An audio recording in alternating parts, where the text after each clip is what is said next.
Probando, probando. 1, 2, 3, 1, 2, 3. Ok, parece que está funcionando. Veamos. ¡Hey! ¡Husa! ¡Hey! Está funcionando. Ok, ya estamos en línea. Se mira un poco rara la cámara. A ver. ¿Qué se mira así?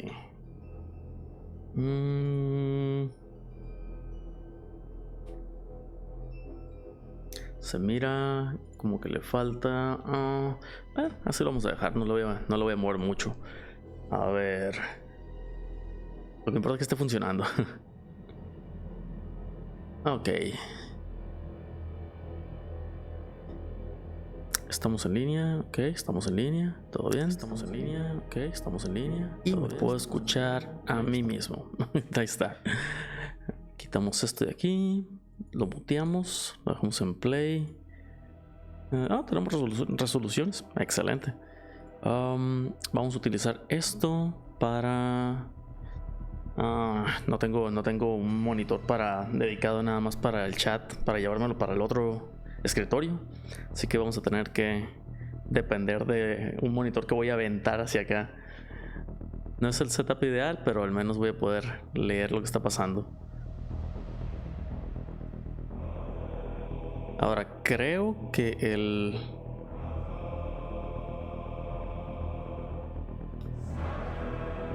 ¿por qué el volumen está tan fuerte? Y a ver, lo voy a bajar más todavía.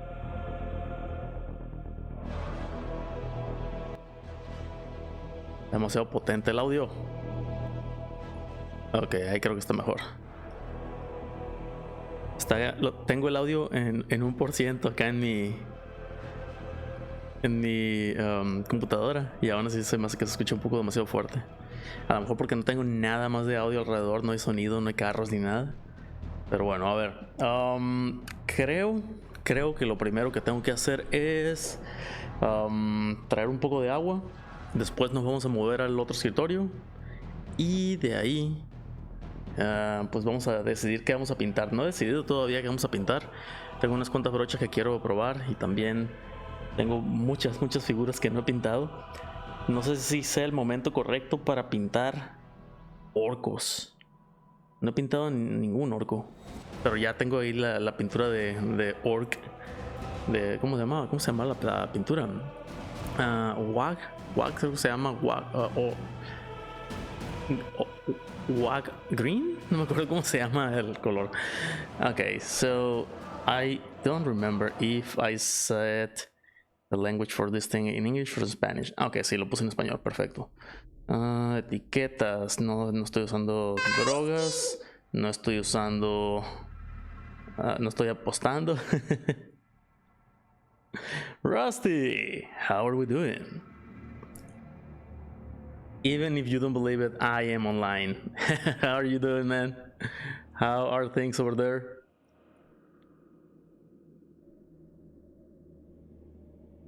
Oh wait, I just realized I have a lamp down there, and somehow it is perfectly aligned with the frame of the cabinet, like here. And look.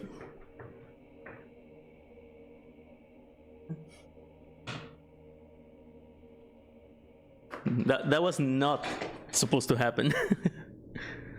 Still feeling rough as arseholes, but I'm here. Wait, what? What happened? I am not aware of what was going on over there.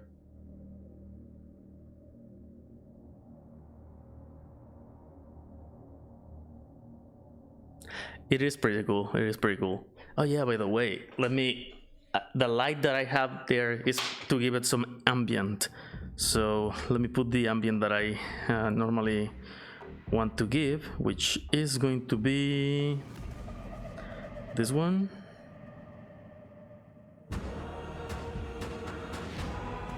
Alright, so we're gonna turn it into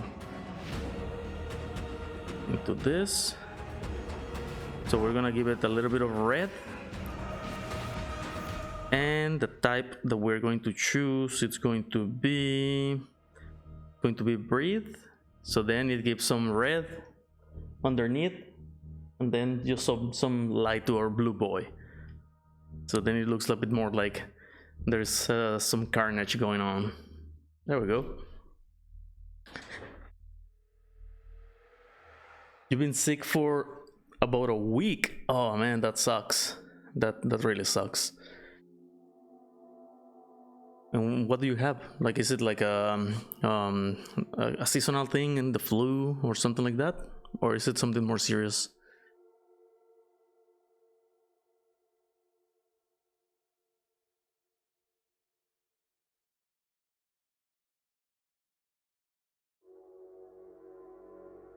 By the way, can you hear the music?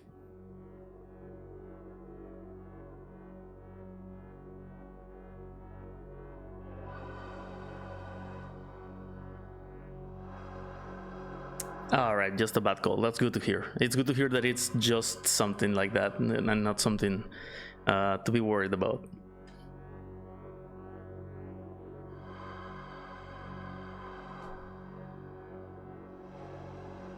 In my case, well, there's nothing to complain really. Well, there are things to complain always, but things are good. Things are going all right. Right now, things at work are okay. My family and everyone is fine. So the only thing that I can like for sure complain is that we are in the transition to cold weather. That's not gonna be that's never that nice, but I'm going to Mexico in December, so I'm gonna spend 2 out of those 5-6 months of cold in Mexico. And Mexican winter where I live is pretty hot. So it's gonna be like summer here, it's like winter where I am from. Winter is coming. Winter is always coming. All right. So, what are we gonna do today? I haven't decided what we're gonna be painting today, but I want to paint something. In one hand, I have a few minis that I already have primed. They will still need a little bit more work to get some shadows out of them. But let's see. Let's move to the other, to the new setup.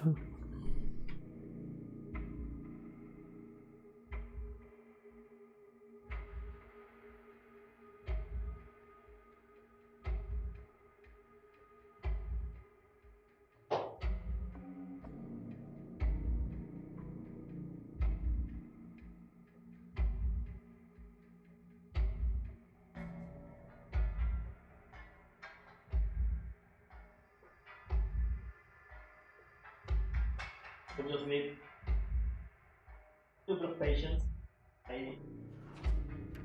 Well, first of all, can you hear me? Too bad they only made 7 seasons of Game of Thrones.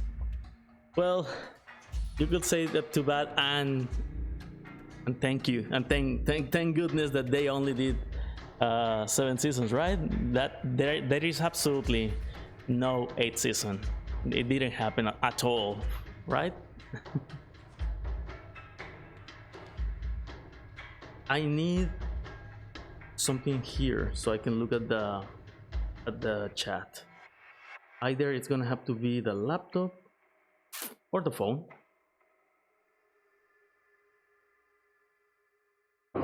One thing I do remember is that even when things were going to shit in Game of Thrones, oh yeah, by the way, how is my voice? Do you hear a lot of echo, or is it okay? Because this is kind of directional, and I'm not sure if I need to change the direction too much to avoid it being like echoey. All good? Excellent. All right, so let me take all this out. Oh yeah, I was also playing with the camera because I was trying to get the camera to look better, and it does look better. But right now I think I did something with the camera because it's now giving me a lot of white spots. This is a very old camera that I have. It's the first camera I have back when I started streaming in Malaysia. It's a Logitech C922, I believe, or 922C, I don't remember, but it's it's like one of my very first cameras, and I had it just stacked away, and I said, okay, now I need more cameras. Like this camera is one of the good ones, like it is one of the high definition ones, so we can view these monstrosities in all of their glory. But also I have two nice cameras, quote unquote, and one is this one and the other one is the one that I have in the other desk. And technically I could get that other camera here, but then I will need to be moving things back and forth, and that's never a good thing. It's always tricky, but yeah, I am still handsome. Thank you very much, I appreciate it. Alright, so first of all, let's see if I can open the Twitch application here. Let's see, let's give it a try. I don't even remember if I have it installed. Professional streamer. Well, sorry, not a professional streamer anymore, you know? I am definitely not. I'm just a guy. TwitchCon. No, this is not Twitch. There we go. I want to have at least somewhere to see the chat, so I don't have to be turning around for everything. Oh, one of my friends is online. Nope, I need to look at my channel and at my chat specifically. All right, perfect. I can see chat now. I want to have it right here. There we go. Oh, but for some reason chat is not fully updated. Oh, there we go. It seems that it's on the, I have it on the phone, and look where the chat is right now. Oh well, you cannot see it because I disabled the autofocus, but it's basically on the part where you said too bad they only made 7 seasons. So it seems like the chat is slowly loading. There we go. Now I can see it all.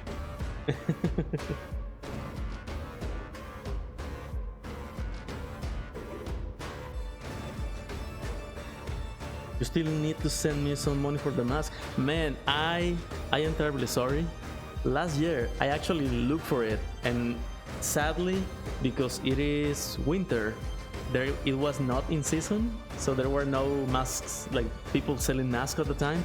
I did search for them online, but sadly there were no options that would deliver them in time before I came back. That's actually a great reminder, because now I can just send a message to my brother and ask him to start searching for them now, because right now I believe that it is still in season, so he will be able to just go there and fetch a few.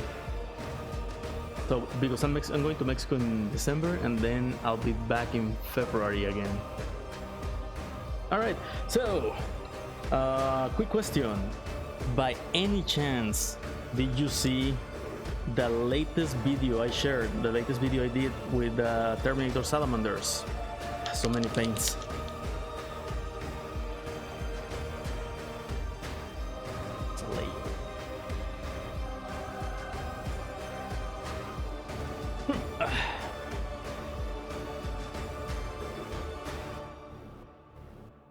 The one with 4 options? No, so that was one with 4 salamanders that were like different colors, right?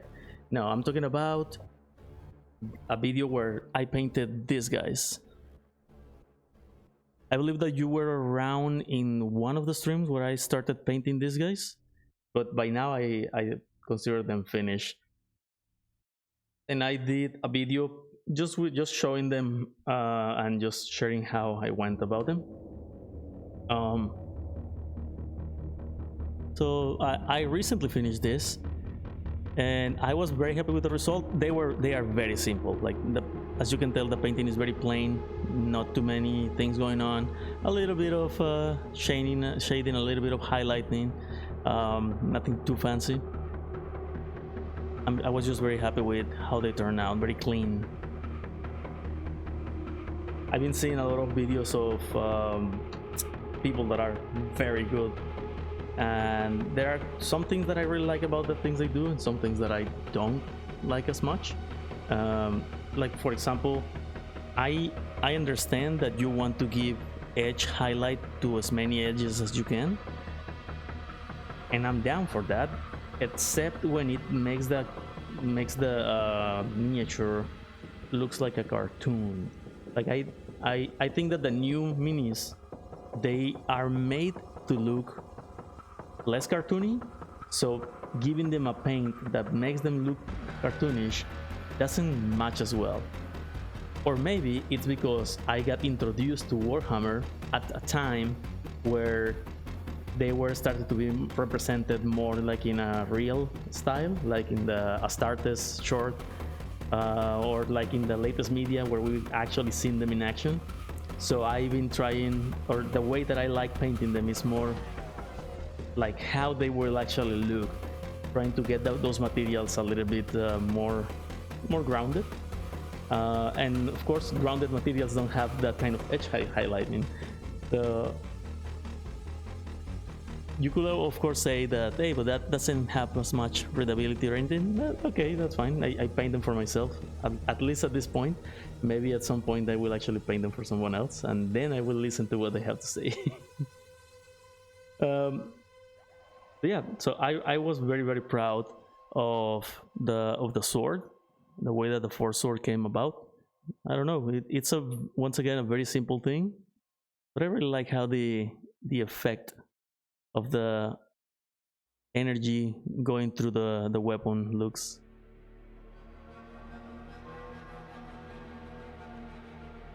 All right, so here we have all those guys. I have a bunch of Tyranids here.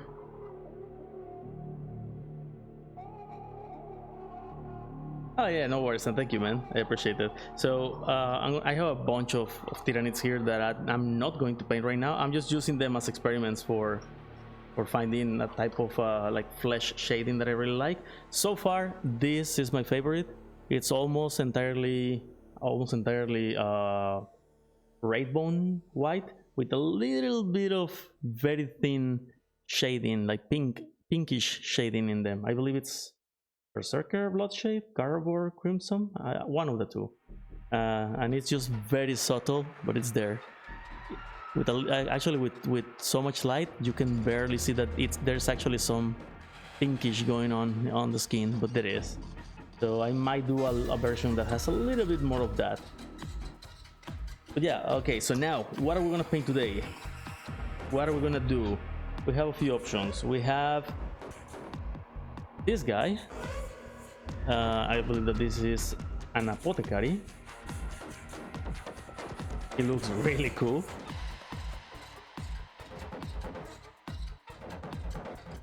Now I just noticed that we have a little bit too much light, maybe. There we go. Now you can actually see the more detail. So we have this guy here. It's already priming white, and I will think on maybe doing a zenithal lightning, but because it's already white, I will have to do black from the bottom. That will be interesting to see how how a negative light works, because I have always done them all black, and then I do a zenithal from the top, so it creates automatic. It leaves some shadows there, but if I do it backward, so I shoot some black from the bottom, then it will create shadows, and then all this other side will be hidden by white, which it should be light.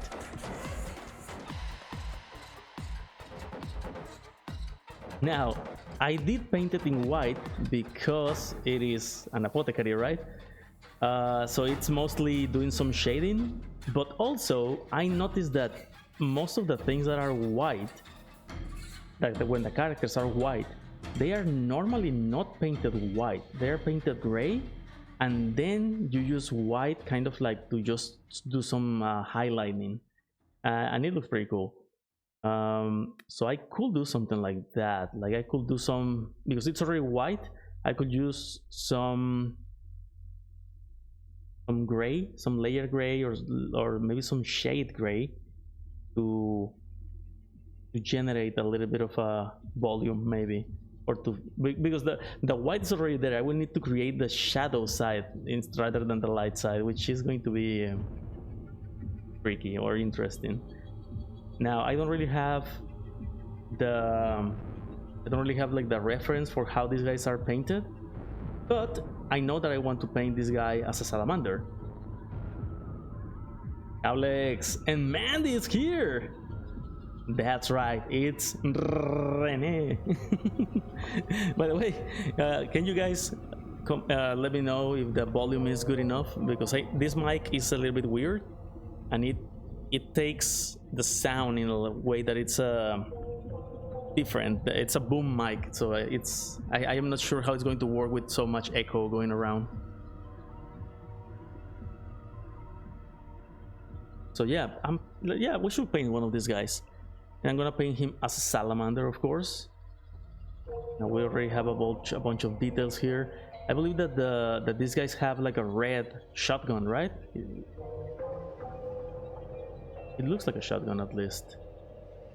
And we could take the opportunity to maybe give him some salamander stuff. I can give him some salamander symbol there, and I can also maybe give him an accessory from a salamander as well. So let me get some of those accessories. And wait, where are they? Oh, here they are. I have a couple of rolling thingies here next to me, and they are full of small things that I can use, like those accessories, like this. So this is an expansion, or what was it called? An upgrade, sorry, an upgrade for the primary marines. So what we're gonna do is we're gonna give them. I could give him a pauldron, but this pauldron, this shoulder is pretty cool already. I don't want to mess it up. It's nice already. So I'm gonna keep that, and I'm just going to give him the salamander symbol instead of replacing the entire shoulder, which is going to be much more tricky. Now let me see if I actually have salamander symbols laying around, because I think I used all of them already. Let's see. Oh, nope, I still have them. I still have some.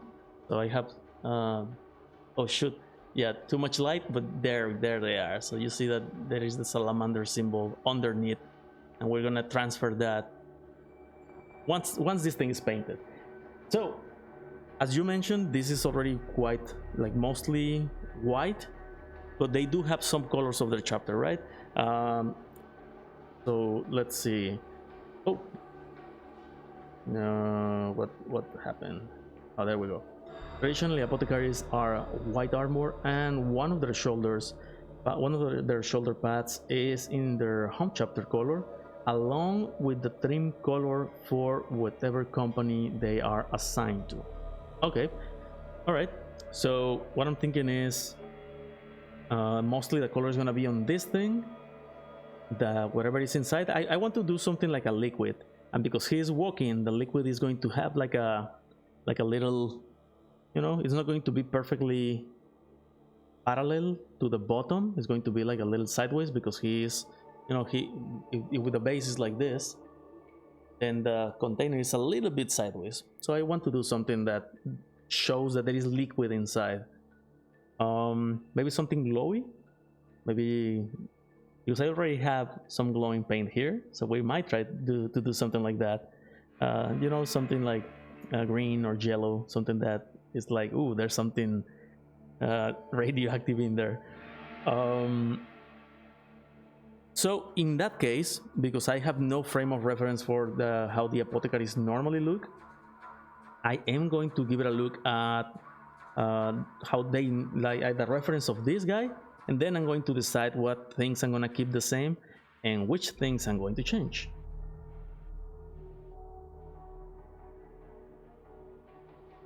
Oh, I did read that part, Rusty.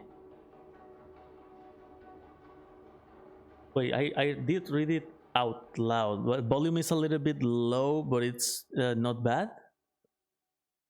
Well, let me give it a check, because I can see the volume in the I can see the volume level, and it looks fine. Let me just pump it up.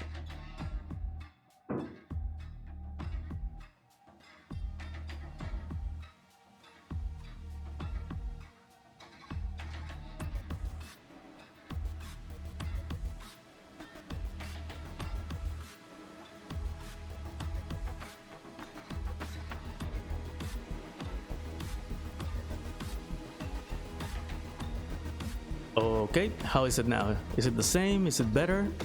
Because I will think that it should be better now, at least from the distance where I am. I increased it like 9-10 decibels, so it should be better.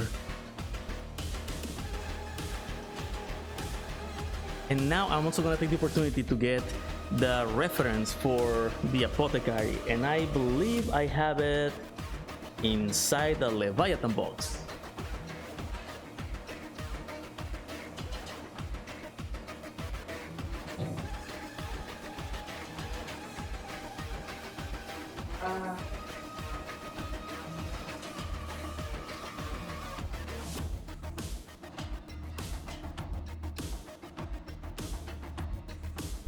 Okay, so the Leviathan box is somewhere here.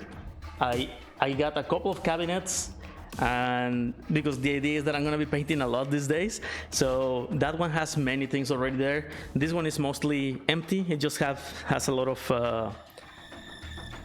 hardware for like the like paint holders and things like that. By the way, if you're interested in some of them, I will be happy to give them to you. What is this? Oh yeah, I am going to be painting some anime characters as well very soon. Like, I don't know if anybody is familiar with a series called Jujutsu Kaisen. Like this.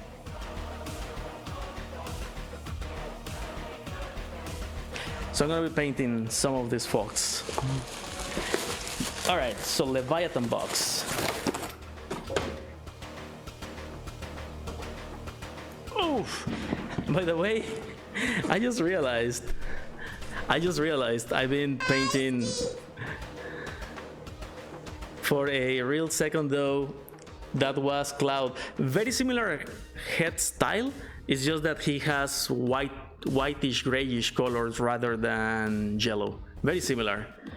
So I just realized that I bought this box a year ago already, when it came out, and I just realized that I haven't painted almost any of the Tyranid units. I have only the smallest ones, the Termagants. But other than that, I haven't painted any. But it's mostly because I haven't figured out the color scheme I want, so then I can reuse that for all of them. So yeah, and now that of course we played Space Marine 2, which was awesome, by the way, really good game, as a game and also as a Warhammer property, as a Warhammer piece of media. It was great. All right, so from inside the box, I'm gonna take this, and this has the reference for all the characters. So I'm gonna take this. Let's go back to our other setup, and let's get to paint.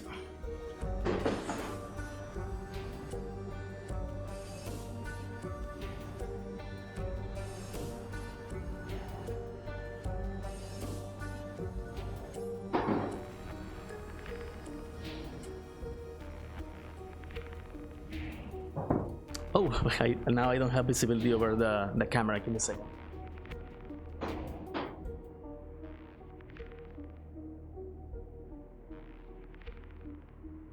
I definitely need another monitor that I can have here. So I can see what the camera sees, and so I can also monitor chat easily, because right now it's not ideal. I have a monitor like turned up from the other setup, and I'm just not very happy with that.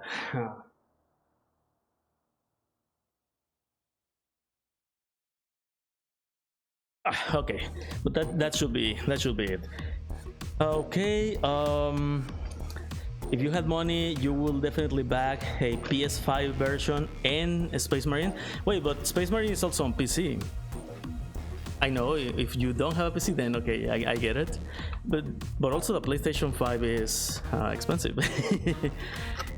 In my case, I already had a PC, so I don't have to worry about that.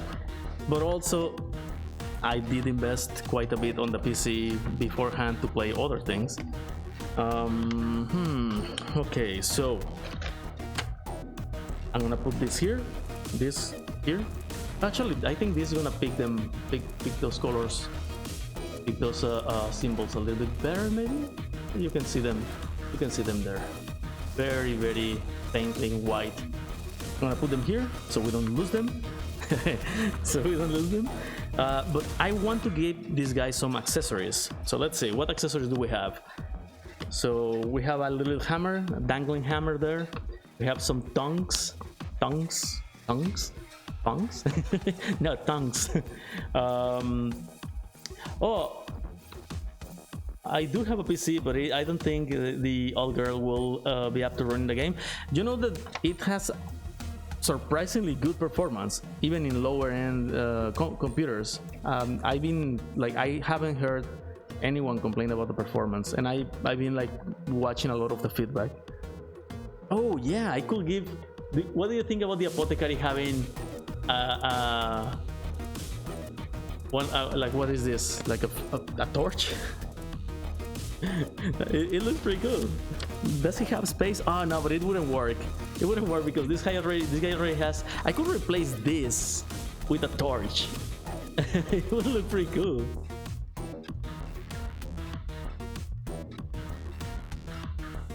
Well, you know what? You have given me the rare opportunity of listening to a word that or reading a word that I don't know, I don't recognize. So what is a sconce? So a brazier. I thought of a brazier, but I thought braziers were the ones that were like wider and that had coal in them. Is this considered a brazier as well, even if it's like very short? Well, I guess that it would have to have coal to get the fire going, right? Maybe, yeah, you're right. I was going to say brazier, but that's an entirely different thing. Oh, you know what? I just realized that I haven't actually glued this guy, and the arm actually comes off. So I could very easily remove that little edge to take out the shoulder pad and replace the shoulder pad with one of these bad boys. Like give it a look at this. I was thinking on keeping it because it's nice, but also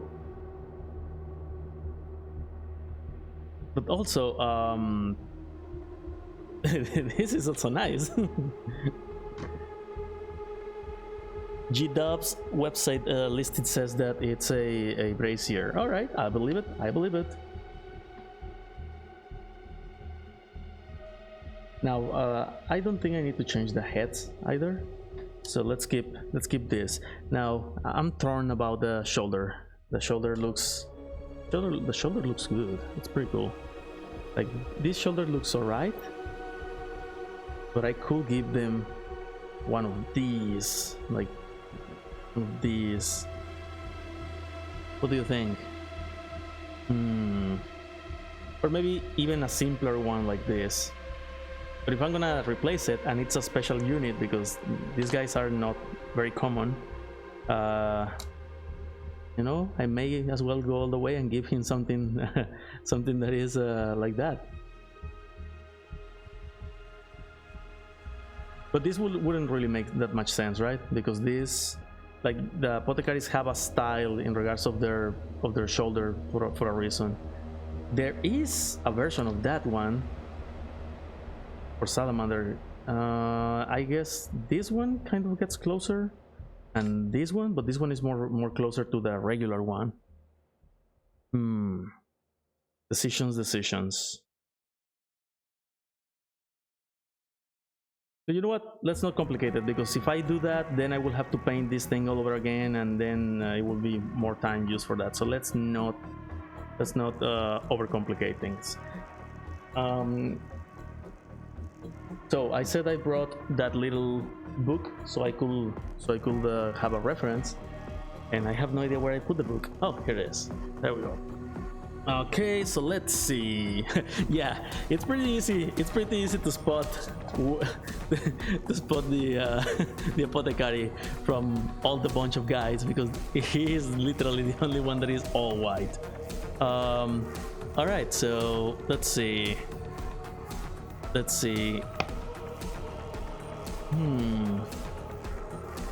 Okay, the draping is red. The pauldron on his left is the color of the salamanders. The trim is white in this one, so I guess we can play with that. So because it is, I believe I paint this with red bone. We can use maybe some layer white, some white that is more thin.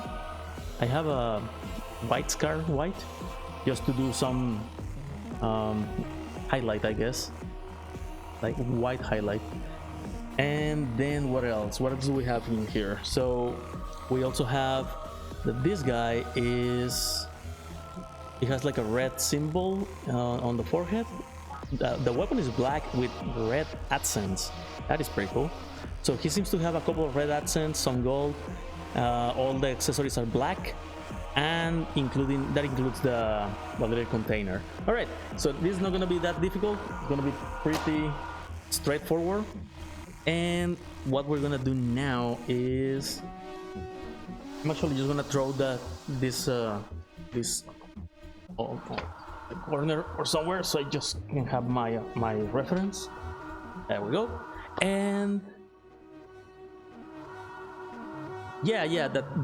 I'm going to just do a transfer as well. I need to configure my phone so it doesn't automatically locks, because it just keeps locking even when I have the application here. But yeah, the transfer should work. So let's get to work on this. So the first thing is, if this is not glued yet, if I haven't actually glued this, I would like to paint the head separately. And the head is actually, I think I just put it together just so it will be together, but still thinking that at some point I will have to take it apart. I just don't remember how I put it together in the first place. I will have to look at the seams, because the face, unless I can just take out the face directly from where it is right now. So let me get my glasses.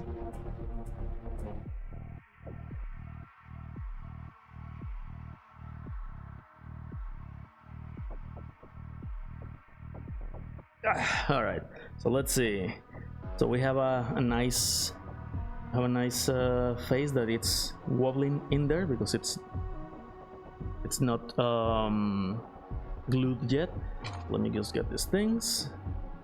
Let's see if we can just take it out just like that. Perfect.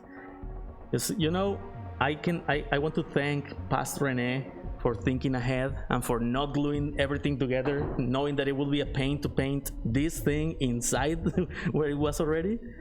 So that's good. That's great. A lot of detail. I wonder if I should do a little experiment. I've been doing some experiments here and there, and an experiment I want to do here will be to do just a tiny bit of shading.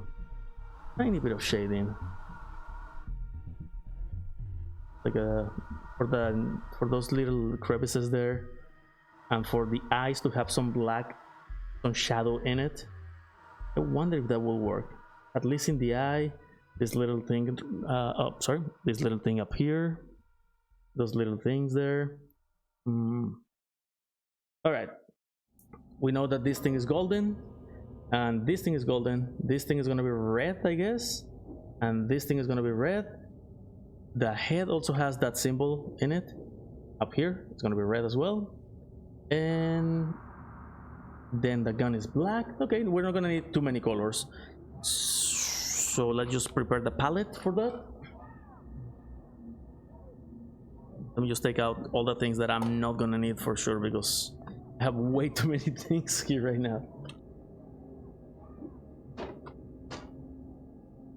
Alright, you go there, you go there. And most importantly, I don't have water, so let me just prepare water as well, both for the painting and for myself. So I have a just one of these things, very simple, very stinky wet palette. It's actually good. I actually cleaned it up a couple of days ago, just because, you know, they get stinky with so much water in them if you don't clean them. So let me just ensure that it has water still. Yep, it is more than usable. And I'm going to need water just for the brushes. All right, I noticed that I knew I was going to paint and I still wasn't prepared. My bad. You know, the creative process cannot always be foreseen. Of course, I'm bullshitting. I was just lazy.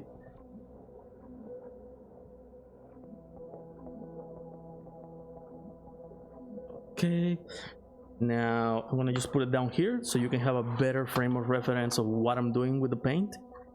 Actually, I'm going to take all these guys that I don't need anymore.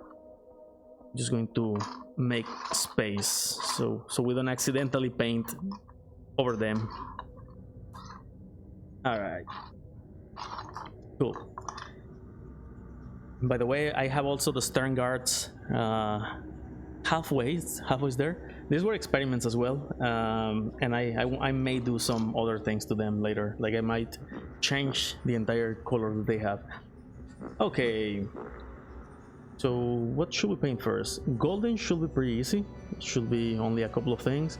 It has a couple of metal thingies, or I don't know, like instruments down there. I'm not sure if that's gonna be just light silver maybe. He has a bunch of tubes. The tubes are actually not visible here in the reference, but maybe in the information to paint it, maybe. But I can just assume that they are also going to be white.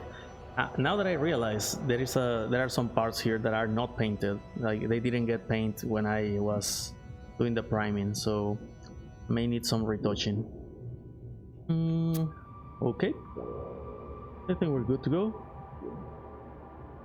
Also, I see that this thing, the instruments, the cutting stuff, also they have like their own,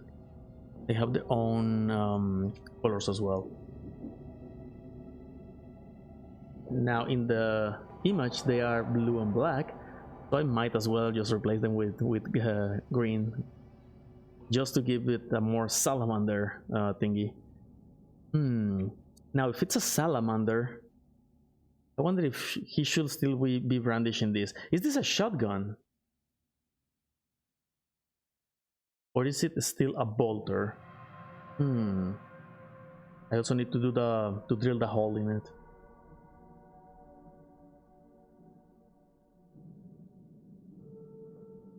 Oh yeah, and what about this? So this thing here, actually just like a white lamp, and there's like a little red thing. I could switch that up and change it for a brazier. That would be, I mean, if the objective is to have some light, I guess that work.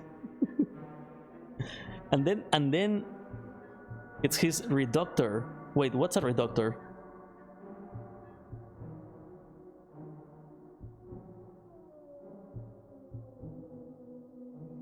Yeah, you know what? The application, the Twitch application, is kind of weird because Sometimes it cannot keep up with the chat, and I have to go out. And I know that the chat is moving because I have that monitor here, but sometimes the application in the phone is not updating in time.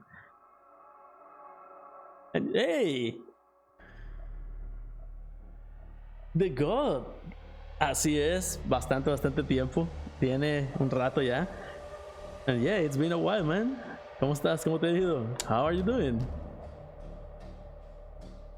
Okay, so let's get some gold paint. Oh, sorry, let's get some water first, and then we can start. Voy por agua nada más, un refresco. Aprovechen. Take the opportunity to also get some water. Stay hydrated, guys, and then we can start.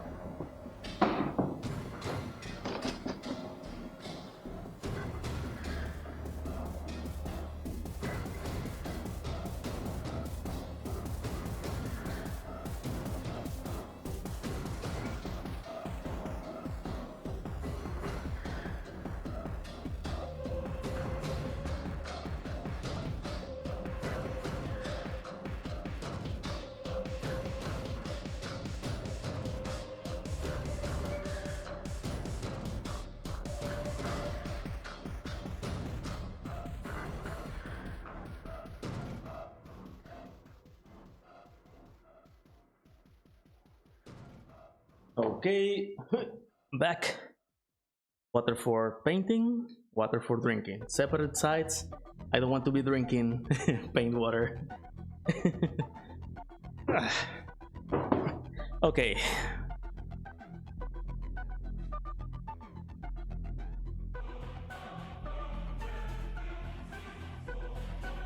Give me a second.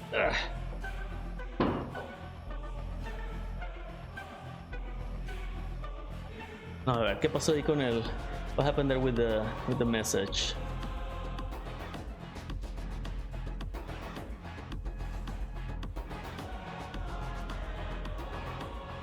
Ah, I see.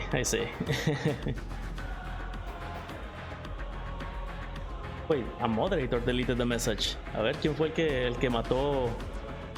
Andy, was that you? Was that you doing moderator work?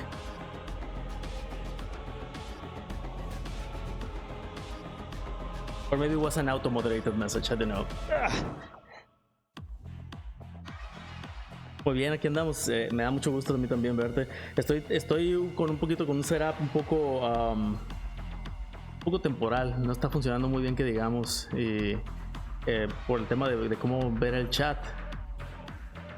Así que un poquito de paciencia nada más, por favor, porque como veo esto no está actualizando a tiempo. Yeah, it was a spam bot most likely, and it just got automatically kicked out. And so my channel, let's see this. All right, and I want to think that this is going to stay updated all the time. Let me just switch this to only video or to only audio. Let's see, overlay, blah blah blah, auto, chat only. There we go. All right, hopefully that's gonna be good enough to keep it on. Ahora sí. You're gonna start settling down for the night where you're living. Lark, thank you very much, I appreciate it. Amazing to see you, my friend, and have a great stream. I appreciate it, man. I hope you also have an excellent night, and if everything goes alright, I'll see you soon. A ver, entonces vamos a iniciar. Primero que nada necesitamos dorado. Y un gris oscuro para los cables. So we're gonna need, I'm gonna use dark gray for the cables. All of this is going to have it can be different colors, but I think that dark gray is gonna work well for the cables. This, I know it's kind of black, but we can make it leather color. Vamos a hacer esto de color piel y podemos hacer los cables gris oscuro. I think that's going to work nicely. So the painting is mostly white already, but this is not white, this is red bone. So I'm gonna have to do some white on top of this. Okay. Vamos a me está gustando para utilizar una sombra. I'm liking the idea of using a shade, a gray shade that I have never used. Vamos a utilizar una sombra que nunca he utilizado.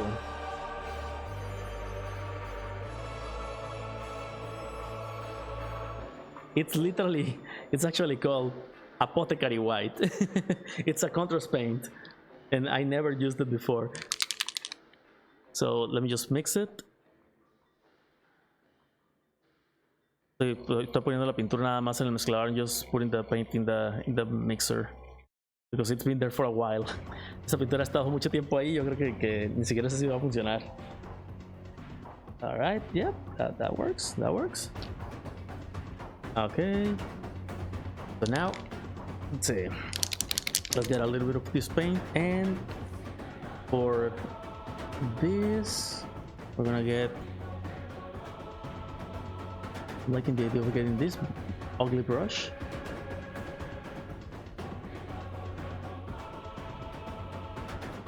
Yeah, this brush is is done. It's not very good right now. It's like very damaged already. Look at that. But that's fine because we actually have new brushes. Let's give it a try. A ver, acabo de agarrar unas nuevas brochas. Vamos a agarrar. We're gonna use this brush for that. Let's see how that works. Vamos a ver cómo funciona. Let's just give it a nice clean. I need something to rub off the paint, the extra paint. I like to use these kind of towels. Me gusta utilizar estas toallitas de cocina, muy absorbedoras. Funcionan bastante bien. I'm gonna put them there. Can you guys hold it? Yes, there we go. O sea, ahí a unos dinosaurios alienígenas a detenerlas. Alright, so let's see how this color looks. Oh, interesting. It's gray. So Apotecary White. It actually looks gray. Wow, that's a weird color. Let's see how that looks. Este color es muy raro porque dice Apotecary White, Apotecary blanco, pero se mira un color como gris. Like this is an interesting color because it's supposed to be Apotecary White. But look at that color, it's a grayish color already. Let's see. Yeah, you can see that as soon as it starts drying up a little bit, the recesses take the gray and the rest stays almost transparent. Y pueden ver que en cuanto empezamos a ponerle la pintura, la mayor parte del gris que vemos se empieza a ir hacia las orillas, mientras que el resto del color, o lo blanco, por decir así, que no veo blanco en ningún lado, pero creo que esto es más bien gris con líquido para que se meta en los recesos, en las orillitas, en todo eso. Como ven, se va metiendo solo, se va escurriendo. Yeah, you can see how it's all going into the recesses on its own. That's so interesting. Why would you call it Apotecary White? ¿Por qué lo llamarían Apotecary White si obviamente no tiene blanco? I'm not gonna complain anyways because in the end it's all about the result, and if it results in something cool, I don't see why complaining. Okay, let's see how is it going to work for this.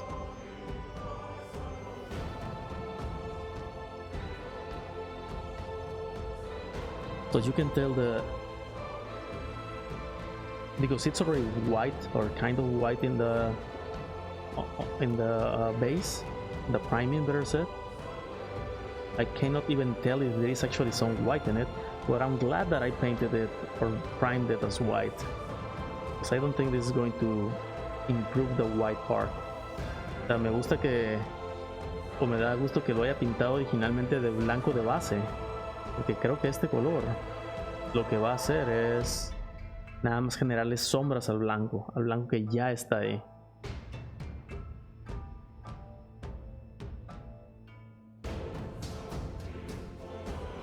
Yeah, I think that's what's gonna happen. It's generating some some very weird color that I don't like. Y está generando una especie como de sombra que no me gusta para nada.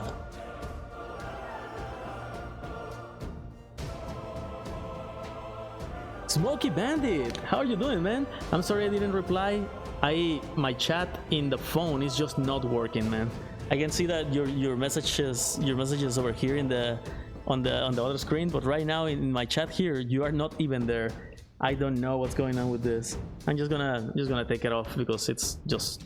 Oh wait, but what if I open Twitch on a web page? Will that work? I wonder if that will work instead of the application. Okay, so I can see the stream, and I am of course watching a wonderful ad for my own channel. And how have I been? And yeah, I kind of went away, right? I've been quite alright, man. I cannot complain, really. Things have been good. I just had too much going on, too much at work, and I had to make a decision, and I stopped streaming. But things have been well. It was just that work was too much. I was not able to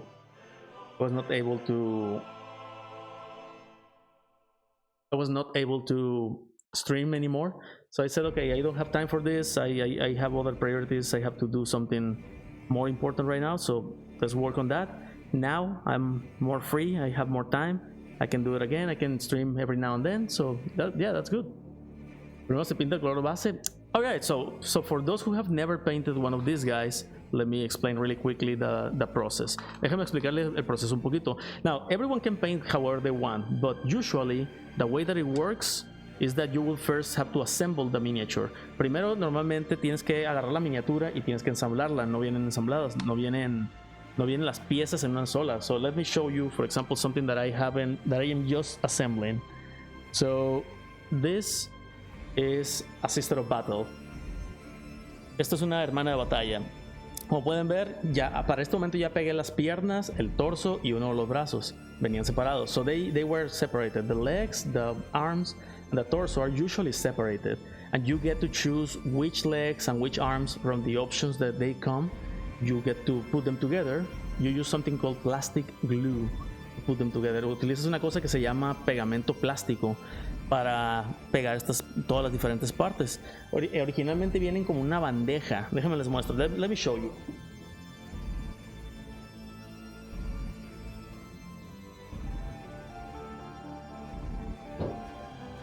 So, for example, originally this is how they come. Así es como se miran originalmente.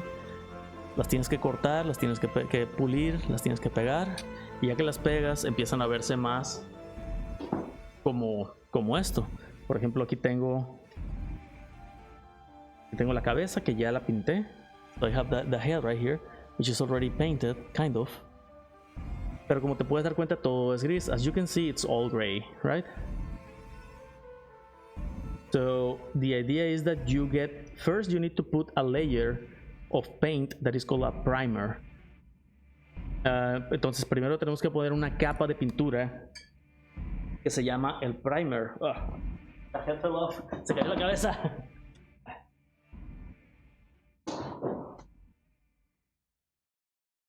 Una vez me pasó eso y nunca encontré la cabeza que se cayó. Nunca la encontré. Me mudé de casa y aun cuando quité todos los muebles nunca la encontré. So once I actually lost one of these pieces, one head, and I never found it. I moved to a different house, and when I moved all the furniture and everything, I still didn't find it.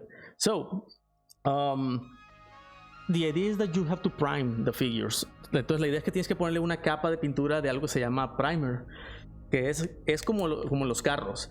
It's just like in cars. Primero tomas el material base y le pones una capa de pintura como esta, ya sea blanca, negra, de cualquier color que quieran. You just prime it with any color that you want. There are usually paints that are called primer that are made for that. Usually you would use a spray or an airbrush. Usualmente esto lo haces con un spray, porque el spray es más eficiente, rápidamente pintas todo.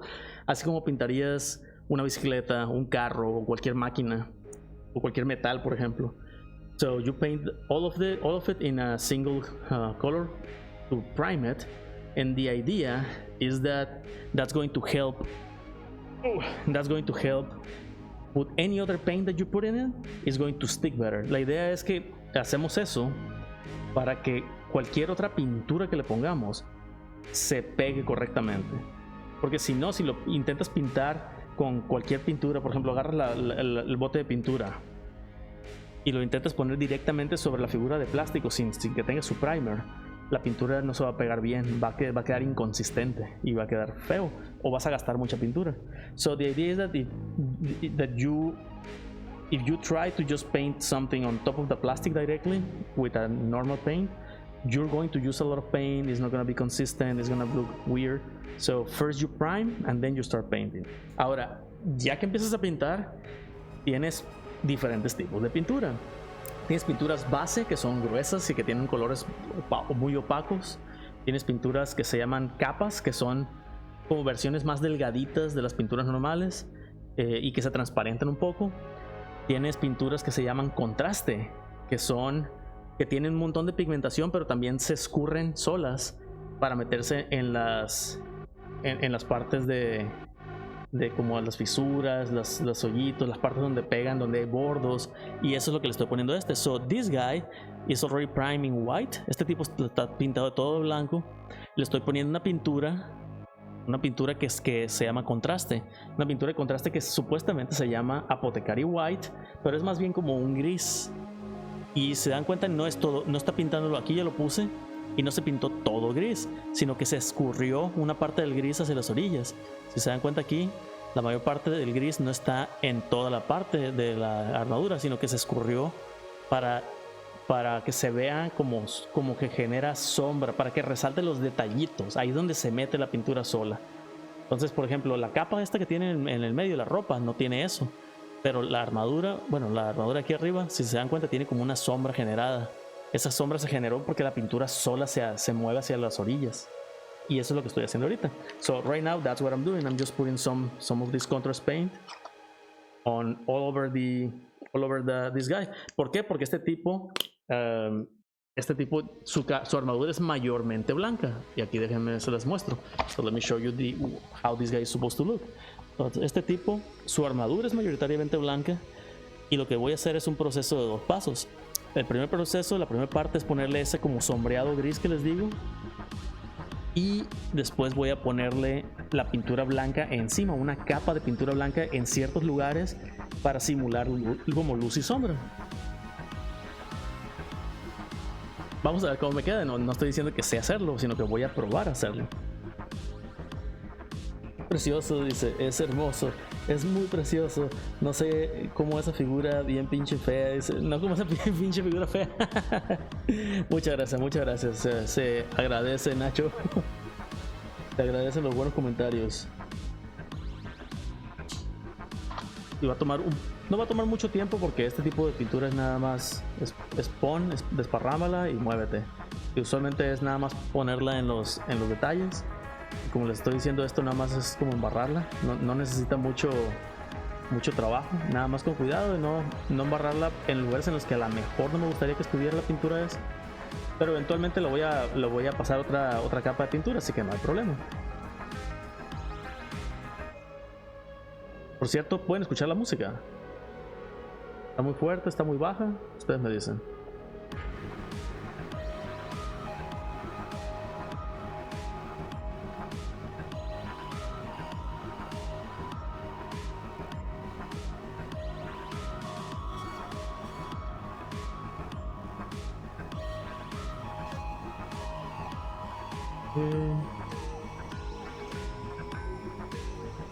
Hey, Bilbeto, how are we doing, man? And I am more than happy to explain anything or to share anything that I kind of know with anyone in English and in Spanish. This has been super fun for me, and if it's something that you might be interested in, I think it's a rite of passage to help new people that may be interested to understand how it works, so they can maybe try it later. But you can tell this is supposedly this is a contrast paint, but what it's actually doing, it works as a shading paint, because it's very thin. It doesn't have a strong color. It's actually a gray color, not a white, which is supposed to be Apotecary white. But it's fine, because we're going to use white on top of this anyways.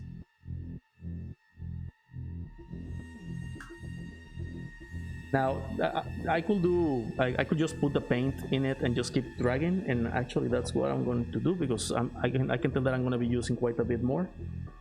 I'm just going to put all the paint that I need down here in my palette. I don't need to keep opening and closing the bottle. Bilbeto, how have you been, man? Oh, I'm good, thanks. Happy to catch a stream. Yes, I know. I disappeared, and then I kind of appeared, but not quite, and then I disappeared again. But now things are good. Things are better. Now, something interesting is that I'm going to be working for the entire month during America time. So that means that I'm going to be free to stream during at the end of American hours, which of course means that I'm actually most likely I'm not going to be streaming during European friendly hours for this month at least. So I'm sorry about that, but it's mostly because there was some emergency at work, and I was a volunteer. I volunteered, better said, to assist my colleagues. And that meant that I have to work. On during America time. For this month at least. Okay, so the armor already has its drench already. Oh wait, the arms. Well, where's the other arm? There we go. And also the back of the armor needs to be drenched in this allegedly white color. But it's good because this is going to create some shadows, light shadows, and then we're gonna be able to paint actual white on top of it, just to highlight the areas that we like. And that's very important because the characters are small, the units, like these models are very small, so you want, when people see them, it's important that they can understand, or they can appreciate all the details and things that they have. And one way to do that is to make sure that there is contrast. And contrast is achieved with light and shadows, whether it's real or simulated light and shadows. Entonces, gran parte de lo que hace que los detalles de una figura se vean es el contraste, que se contraste entre las partes oscuras y las partes ligeras. Por eso es importante que ya sea que las partes ligeras reales o que simules la luz, lo importante es que hagas algo para que esos detallitos se noten. Por ejemplo, miren esto. For example, look at this. Like those tubes down here, now they have a texture that has like rings, and those rings now are visible because they have gray in between the rings. So now you can see that there is ring separation, ring separation. Entonces ahora que tiene gris este tubo, es un tubo que tiene como anillos. Y los anillos ahora son visibles porque le metí pintura. Y esa pintura está entre los anillos y ahora se ve anillo, separación, anillo, separación. Eso hace que veas la diferencia. So now what about the armor? What about this big shoulder here? And also this big hand.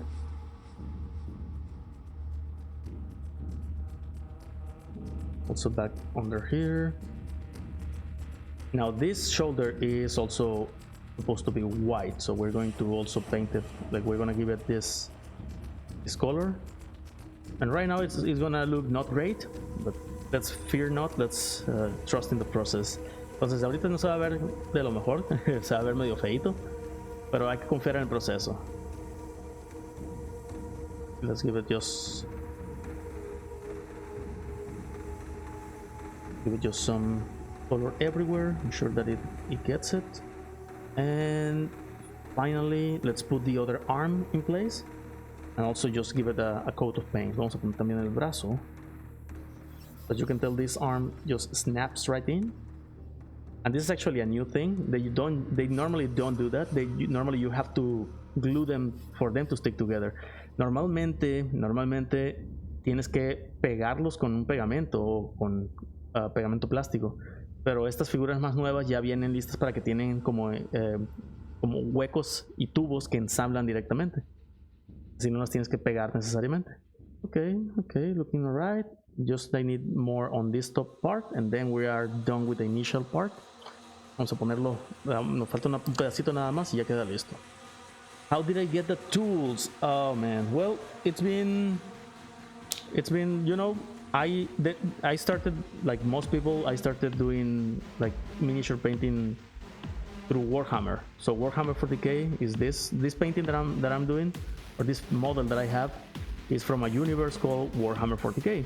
And it's been, like right now, a lot of people know about it because of the game Spacemarine 2, or from the original Spacemarine.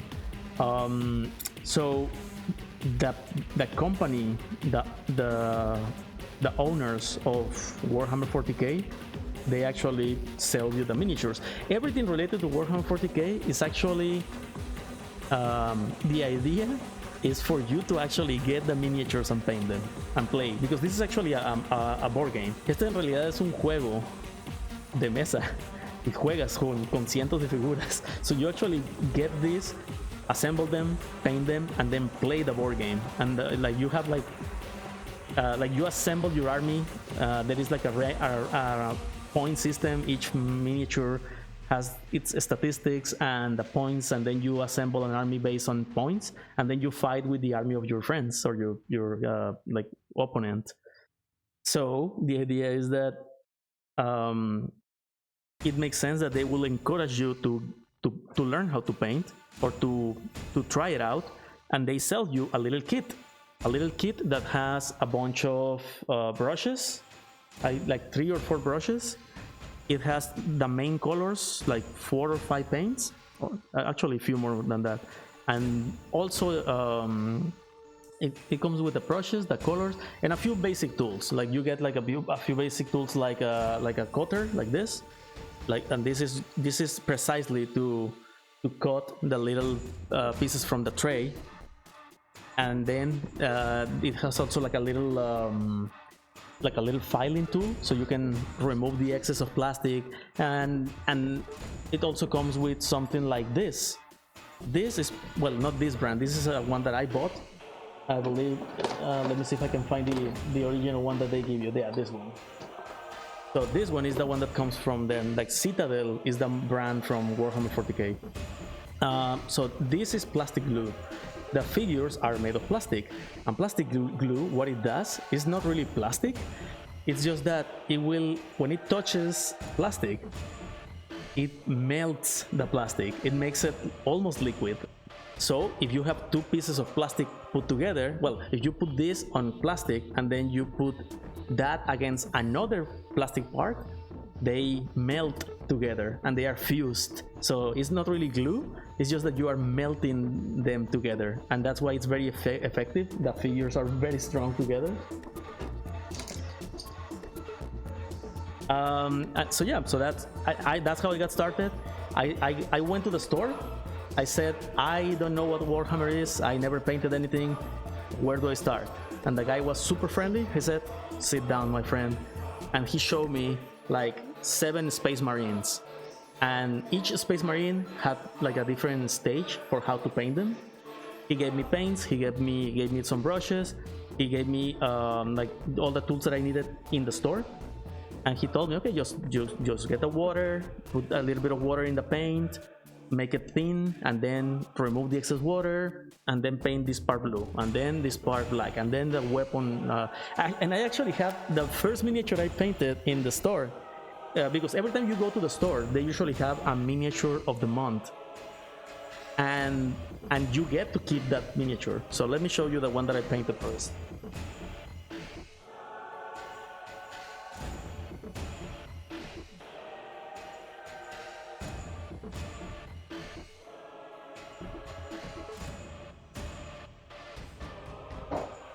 So this was my first miniature, and it's not bad.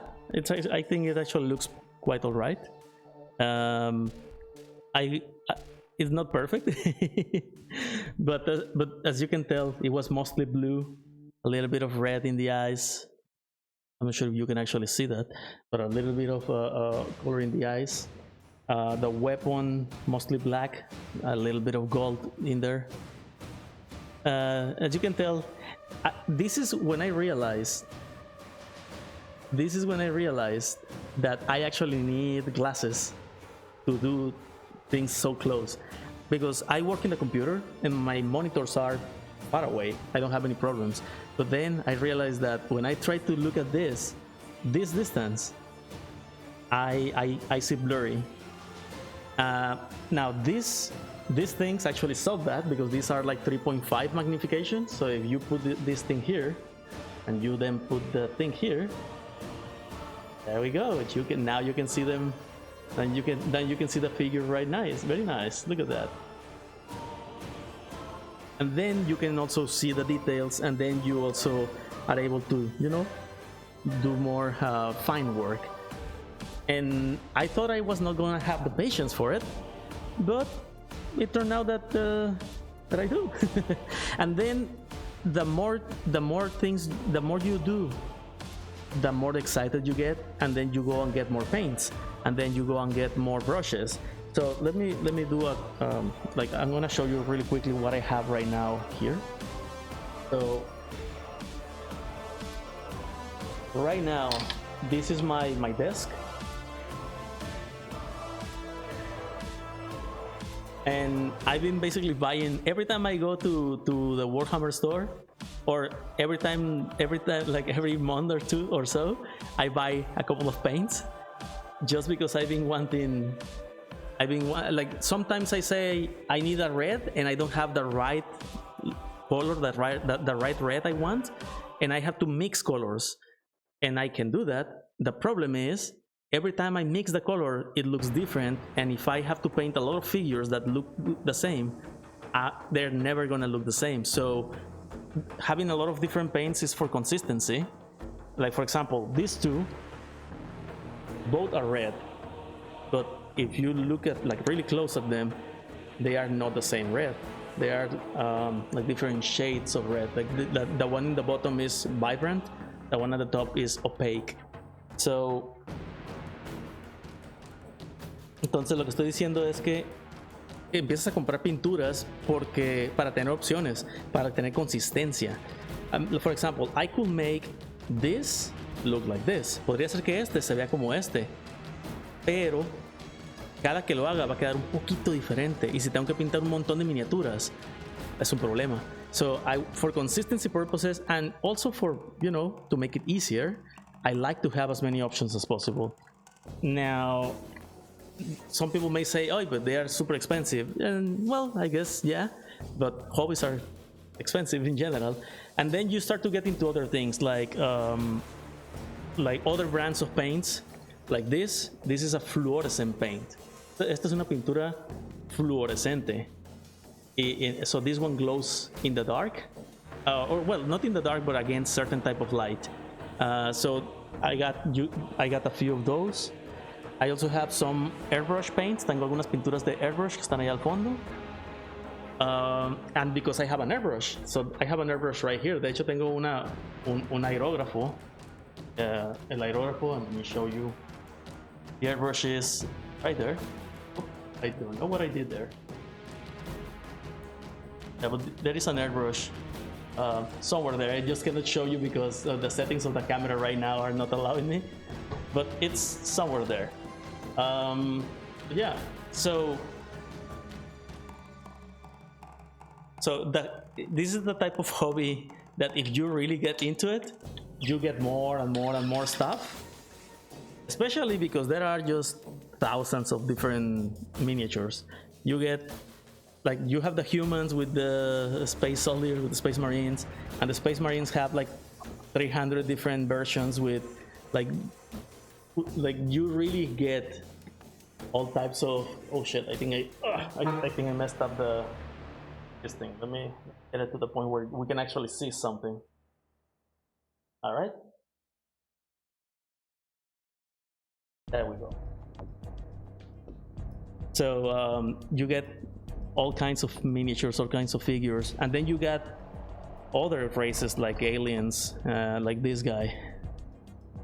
Oh shit! I think I really messed the thing up. Let's see. Oh, there we go. That's better. So you get alien races, and of course the idea is that you can paint them any way you like them. There is a guideline. There is a guide, but you can just paint them any way you want. Like the guides are usually with these guys in blue, but there are literally thousands of quote-unquote official Tyranid scum. Exactamente. Hay miles de combinaciones oficiales. There are just thousands of official chapters, and you can use those colors. Or you can just create your own. Doesn't matter, because the rules still work. Like these guys, these are my guys. Estos son los míos. These are my guys. These are the salamanders, and they like fire, and they use green armor. Very nice, very cool. And they have like glowy eyes, glowy yellow and orange eyes. And then they got this guy here. Look at this. Look at this guy. This will just mow down anything that comes to it. Sí, o sea, me gustan los salamanders, que son los que tienen este símbolo. This is the symbol of the salamanders. And the one that we are painting right now is actually a salamander, but he is a special unit. Este tipo es de hecho también, I mean, I'm gonna paint him as a salamander, but only this part here and some accents are gonna show his chapter, because these guys are kind of like medics. You can see them as medics. And they are all white. Actually, you can see here that even in the illustrations, they are the only one that are like all in white armor. De hecho, aquí en la ilustración pueden ver que de toda la bola, este tipo es el único que es. Let's see, a little bit too much light. Let me just ensure that I have it. There we go. So this guy is the only one that has white armor. Hey, Technologer! I don't think I have the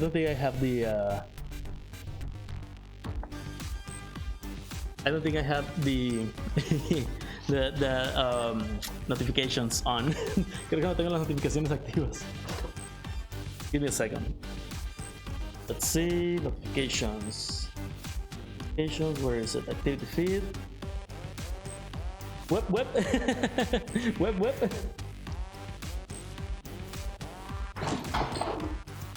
Okay, so I'm gonna just leave this here. Where were we? Oh yes, this one. So I'm gonna try to focus this thing because it was out of focus, I think. So let's see.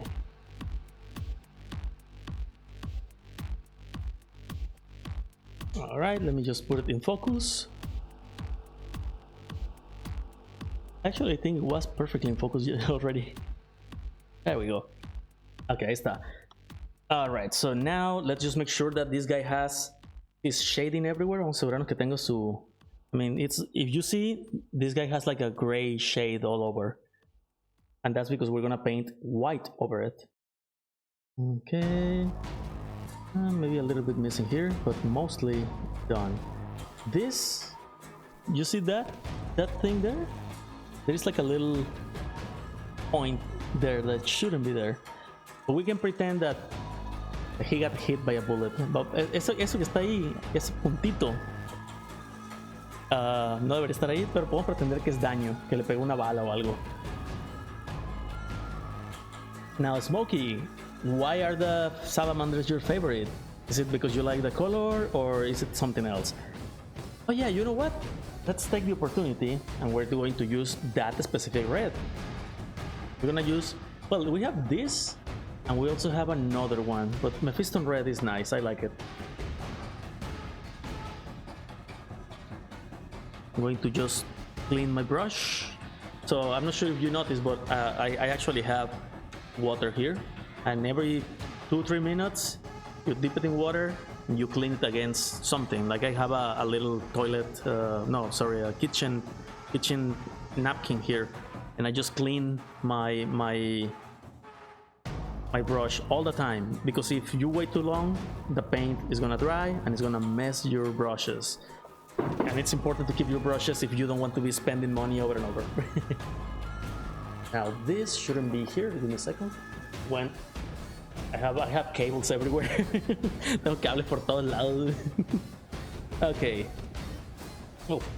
¿Es verdad lo que dicen? Dice que si te acaba el color rojo, utilizas sangre de vírgenes para pintar. Let me translate that.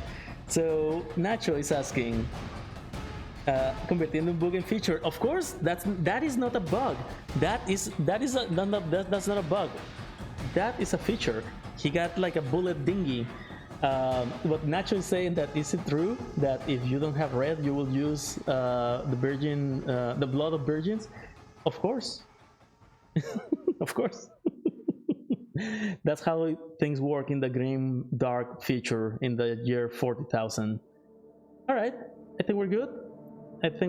We gave him a nice gray shade. Now, do you see this? I think we need to do something here, because this was irregular. So I'm gonna paint all over on top of this and under it. Quedó un poquito irregular ahí. Vamos a terminar nada más esa parte. So you like them because of the color. You like it because of the color, and they're just super humans. Yeah, I think, of course, everyone in Warhammer 40k are bad in some level, in some way. Like, they're extremes, right? Like, they're the result of an extreme situation. Like, they all have terrible backstories. Like, things happen to all of them, to humans, to Eldars. Things happen. I guess the Tyranids and the Orcs are the ones that don't care, but everyone else has suffered quite a bit. So it would make sense. Actually, you know what? I'm gonna paint the entire thing already, just because I want consistency. We're gonna end up painting this. I believe we're gonna paint this as a. You know what? We're gonna make this leather. Let's see if we can get a nice leather effect once this layer dries. But I'm gonna try to do a layer effect. While waiting for this to dry, we're gonna paint the cables. The cables are gonna be a dark. We can use dark gray or we can do copper. What do you think? I like the idea of using some level of copper. ¿Qué dicen? Cobre para los cables estos. I like the idea of copper. Just because it will contrast against white. Me gusta la idea de cobre porque contrastaría contra el blanco. And copper looks like bronze. You know, it's a metallic color. I just like the way that it shines. So we're gonna do that. And also because salamanders use a lot of copper in their stuff. So I think it will fit. But you see, that's how you make your decisions. It's like, yeah, I think it will look cool. That's the rule of cool is what works here. And if it doesn't work, that's fine. You can paint over or you can try again. Now, I also said that we can try and do these little details here and here. But before that, we're going to do some white, because there needs to be some white around this to signal that the light. I'm going to simulate a little bit of lightning. I'm going to simulate that there is light hitting all the way here. So this needs a layer of white. And then we're gonna do that here as well. And then we're gonna do that maybe here.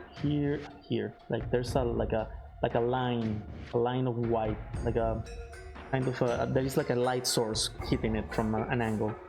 So let's see. I'm not sure if that's gonna work, but let's give it a try. Also, we can already try painting the gun. The gun is black or a dark gray. So we can do that, or we can do the cables. Let's do the cables because the cables are gonna be easy. They're just gonna be 1, 2, 3. So 2 for the legs and 1 that goes to this little thing. By the way, do you know what's in this thing? Testicles.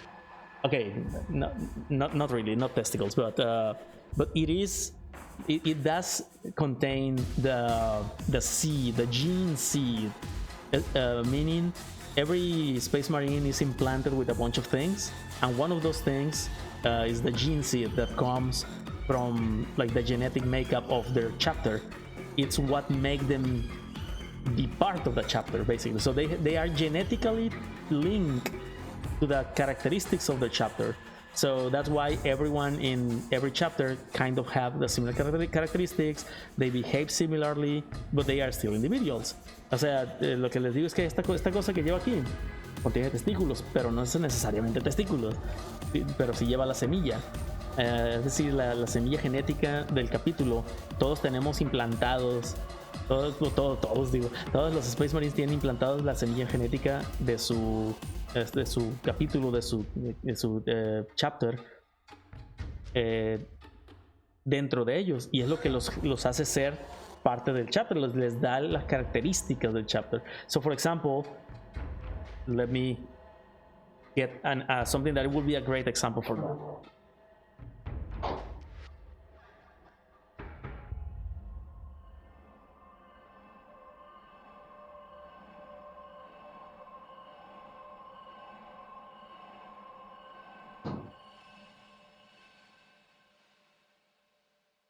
Okay, so these guys, as I said, are salamanders, right?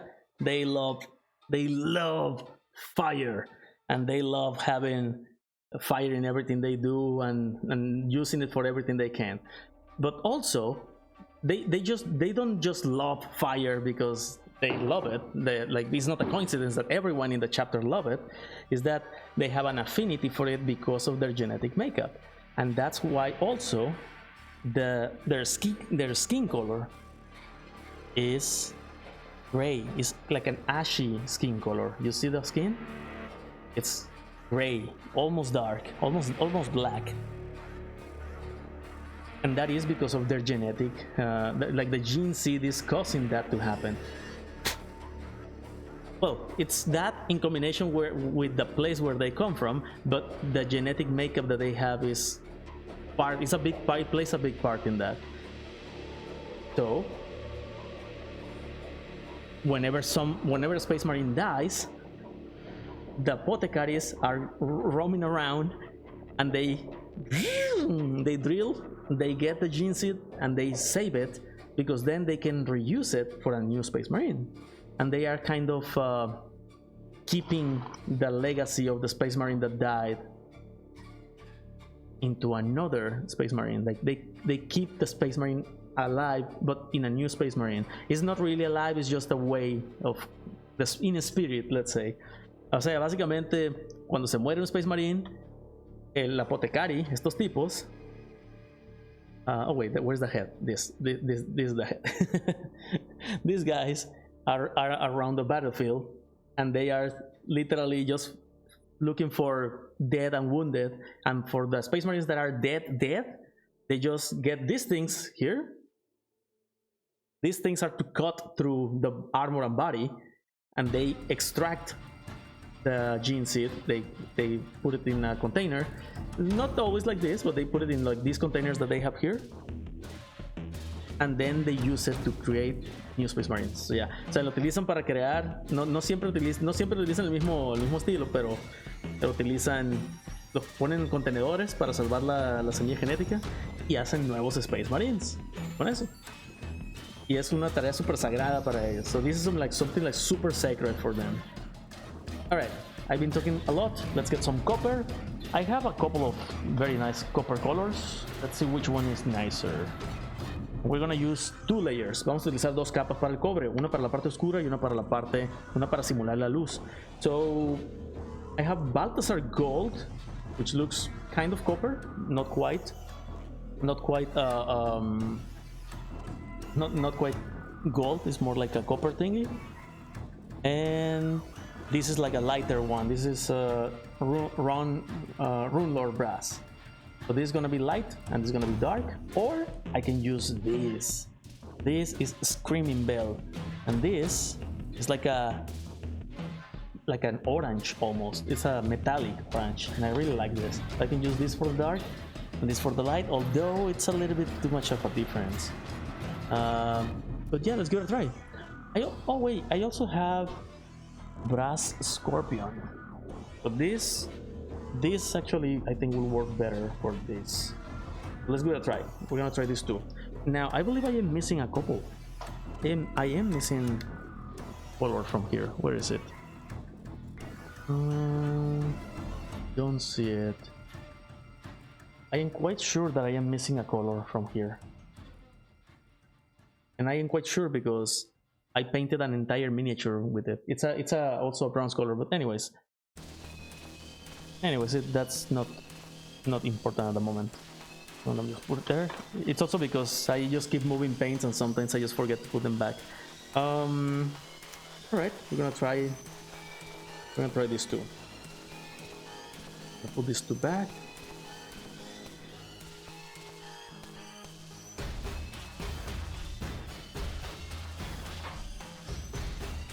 And that is also another part of having so many paints, is that you end up having to actually manage the number of things that you have. Like right now I had to buy all these little things to put the paints. Okay. This one I don't need it anymore. Alright, let's move on. So now let's get this. Now this is going to require a different technique. These ones cannot be applied directly. They are considered a base. That means that they are too thick. So you need to get them and make them thinner. But we don't use actual thinner, we use water. Ahora vamos a agarrar un poquito de esta pintura y la vamos a adelgazar. ¿Cómo la vamos a adelgazar? Con un poquito de agua. Ahora vamos a utilizar otra. So let's see. Like all of these are actually brand new. I'm just trying them out. And we're gonna use something for fine detail like this. I like this one. Let's see. This one looks good. Let's see if it works. So first of all, we're gonna get some paint down here in my wet palette. And the easiest way to do it, or the most efficient way I have found to do it so I don't waste too much paint, is by using like you can use the butt of this. You can get it from here and then just put it there, but these have a very large butt. So I'm not sure that's going to work perfectly, or maybe it will. Let's see. Let's just get, first of all, I'm going to put this in the mixer. The mixer is a machine that I have up here, and it's basically a turbo vibrator. Like look at what it's going to do.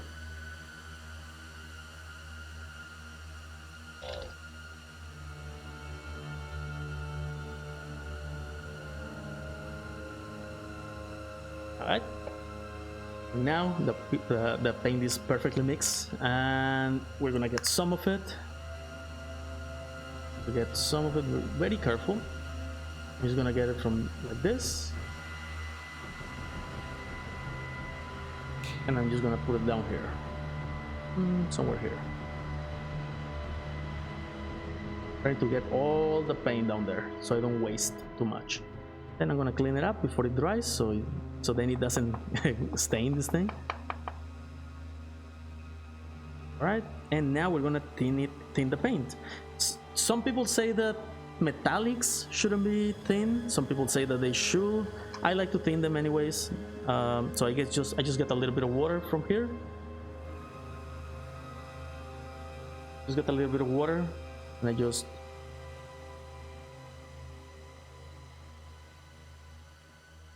mix it with the paint, like a little bit of the paint, not all of it because it's too much. I'm just gonna mix it. Wait until I think it's thin enough. Let's see. Now, how do we know if it's thin enough? Well, we don't. We need to test. I normally just test it here on the towel or in the cleaning thing that we have. And if I can see that there's so much that it's clogging, then it's too much. If not, if it's still too thick, it needs more water. If it absorbs too much, you need to remove the excess. Normally I just try to make it like very, very thin and then test it, and if it's too runny, then I get a little bit more of that thick paint, and that's why I'm not getting all the paint mix already. So let's just get a little bit of there. I think that's good enough. Let's see. All right, let's give it a try. Now, this part of the cable is actually part of the arm as well. So let's unplug it. Let's just paint it straight away. By the way, can you hear the music? Look at that beautiful color. It is a very, very nice color. I really like it. Paint. Remove excess. Paint.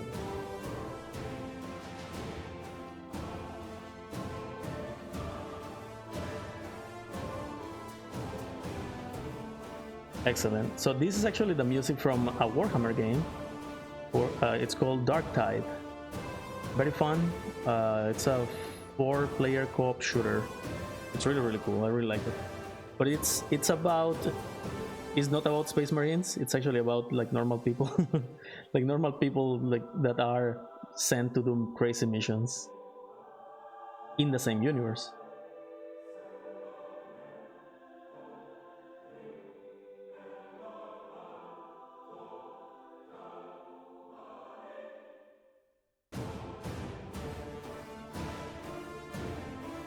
Right. And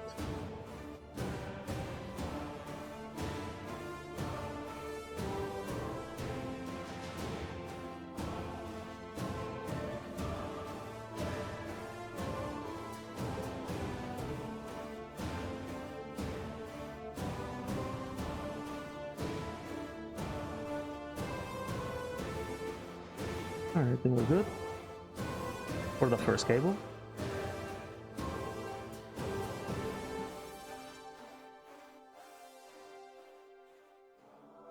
And every 2-3 minutes, clean the brush. Otherwise, the paint dries up, it accumulates, it gives issues, especially with metallic paints. Metallic paints have a lot of flakes in them, and those flakes will, how do you call it? Contaminate your. It will contaminate your other paints, and also it will mess up your brushes. Also, these brushes are like brand new, and this brand I have never tried it out, so I don't even know if it's going to last. Some brushes are going to last a couple of uses. Some brushes are going to last for a year if you are like you take care of them. All right, that's kind of okay. Let's get a little bit more water on this now new batch of paint. So you can tell I use very little paint, and because if you mix all the water at one go, you may use too much, and then it's a problem. So now let's see. I think I have way too much water on this. Let me just dry it up a little bit.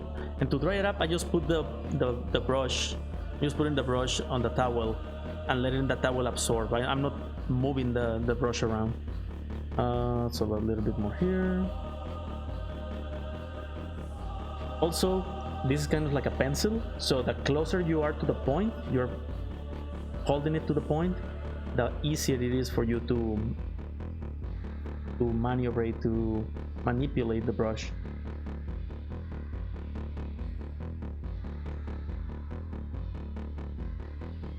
Alright, I think we're good, at least for this cable.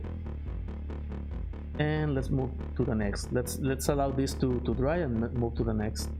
Now, we all mess up, we all do little mistakes here and there. It's not a problem because right now we are still to paint most of these things, so we're going to paint over any mistakes that we do in any case. All right, lovely. I still think that we have too little light, so there we go, a little bit more light. Nice. Okay, and just looking for any like places that didn't get paint. And I think we're good now.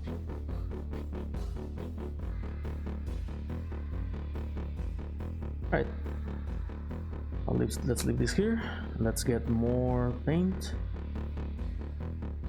let's paint the other cables that are down here. And because we removed the arm that had things on top of this, now we can paint here.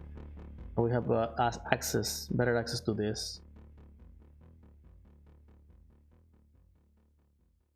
And these cables are also smaller, like shorter.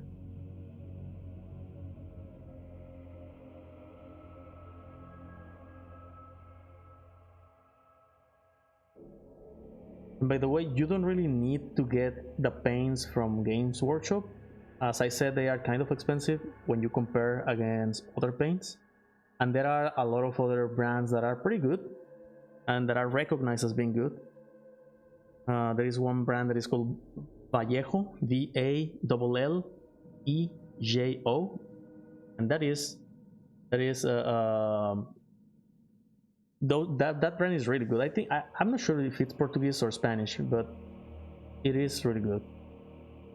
And they have a version of their paints that matches almost every paint that Citadel has. But they also have like their own brands and their own mixes and all that. Oh shit, I messed up that one badly. That's fine. We're gonna fix it in post. All right. Now for this water.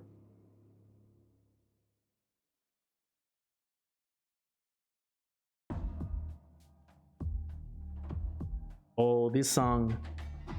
This is my favorite song from the game. You play it when you are going against a boss.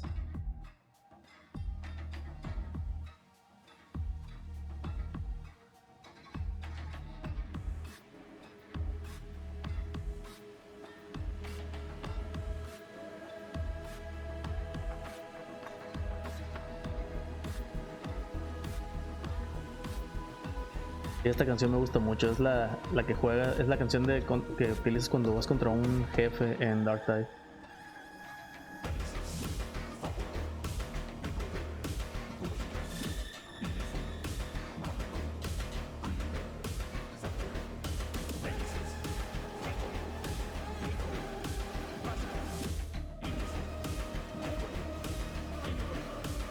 Wait, I think I moved the camera a little bit and now it's not in the right direction.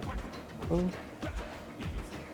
Yeah, no wonder. I was thinking, wait a second, why is it not like why is the figure not in camera?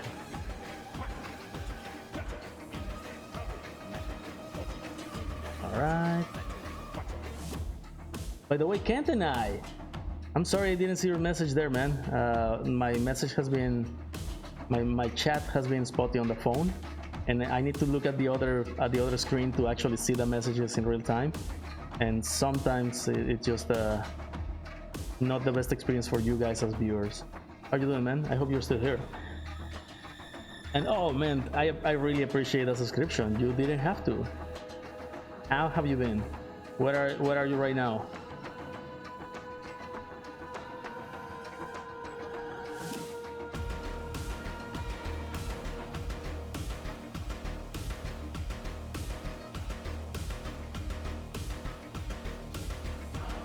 Italy? Cool.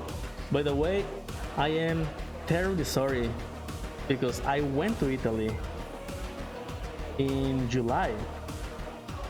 Although I went to Italy on a rush, I was taking my sister for like she was doing a lightning visit to Europe, so we took the opportunity to go around and do like a little trip through Italy, France, Belgium.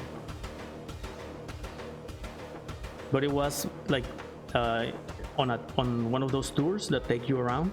So we had like arrived to the city, and 2 hours later we go on a tour. We go out all day, then we come back and we are dead. Then we sleep, we wake up, next tour in the morning. I know, I'm a bad friend. I'm so sorry. But how are things over there, man? How's life?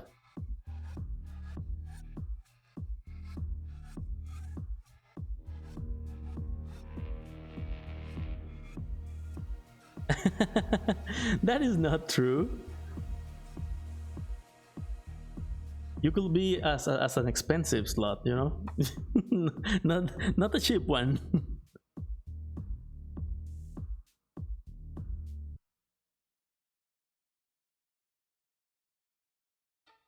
You got some tattoos, cool. What type of tattoos? Share them, describe them. Now, as you can tell, I have my hands, my hands quite busy, so I am not really able to hop around to actually see them. But if you want to share them on Discord, I'll be looking at them later. From Demon Slayer, cool. Want to see something that I'm gonna be painting soon?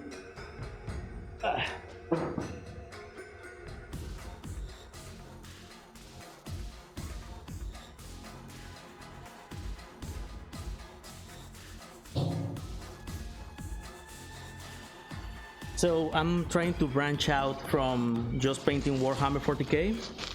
So I decided that, hey, I like anime. I just watched a couple of animes that I really like. So why not paint some anime characters? So that's what I'm gonna do. So I'm gonna try and get. Oh, wait, this is not it. So I got this guy. I'm not sure if you're gonna recognize it. I'm not sure if you actually seen this anime. Do you recognize this beautiful boy?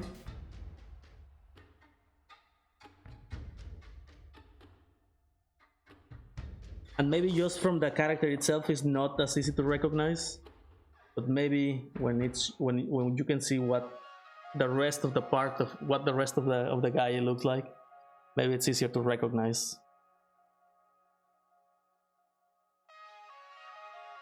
So this is of course not Demon Slayer. It is from another very popular anime.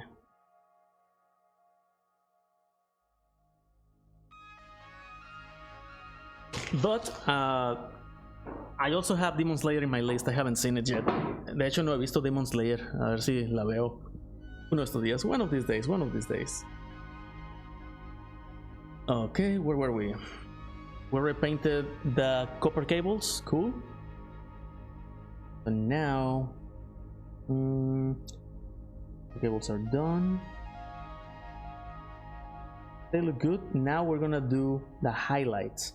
Now we're gonna pretend that the light is hitting the character from this angle, and that means that light will be hitting in the same way that we see the actual light hitting it. So we're gonna see these highlights all the way on this side and all the way on this side, and the other side is gonna remain with the base color. So how we're gonna do that? We're gonna do that with a lighter paint, and I decided that I'm gonna use this, which is brass scorpion, which is like a more yellowish copper. So let me just mix that. I'm gonna put that in the giant vibrator, and let's get some paint. We're gonna do it in the same way. We don't really need that much copper. We don't need that much paint. Let's see if we can use it somewhere else, because it will be a waste if we are not using it. Like, I don't like to waste paint. So we could actually, you know what? We could actually paint the entire Aquila with this color. Let's give it a try. Let's see how it looks.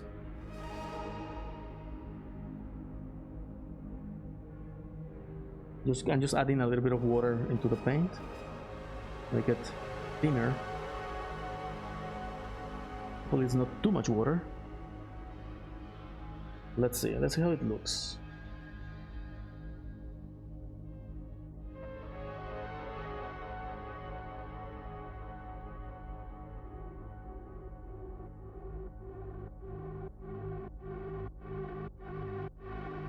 I may have thinned it down a little bit much because it's a bit transparent. So yeah, maybe a bit too much. It's gonna need a second layer.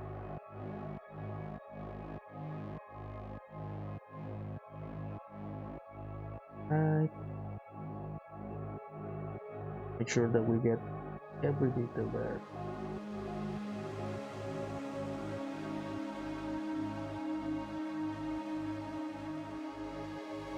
Okay, cool.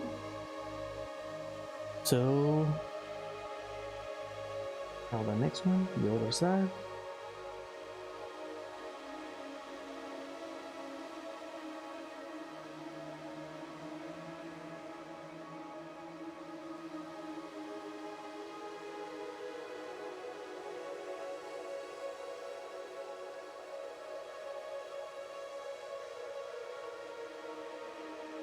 Try to be very careful because since this character is white,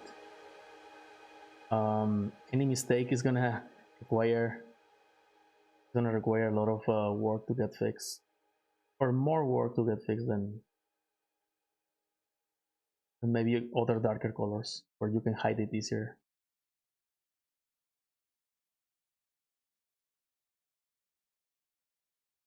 Okay, and I think we're gonna need a new playlist. So let me change the playlist because I think we just heard the last song in the game. So you know what I do? Like you are allowed to use any trick you can to make your hands steady. First trick, anchor your hands. Anchor your elbows against something so your hands only shake from the wrist and don't shake because of the entire arm is wobbly. So as you can tell, that is the edge.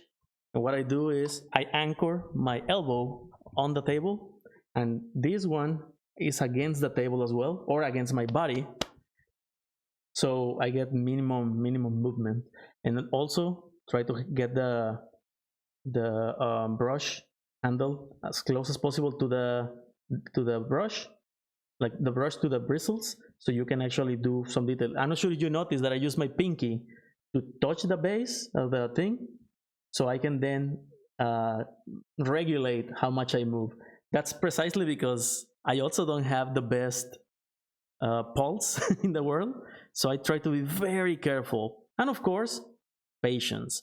If you're not quite sure if you're gonna make it to the place where you want, move slowly. I use the philosophy of the special forces. It has nothing to do with it, but I think it works. The special forces say, slow is smooth, smooth is fast. So, little by little, surely but slowly, then you get there. I am not great at this, and it still works. So if I can do it, anyone can do it. Now, as you can tell, this part's a little bit thin. Let me just blow a little so it can dry maybe. And I'm gonna take a second layer. I'm gonna get more paint, and I'm gonna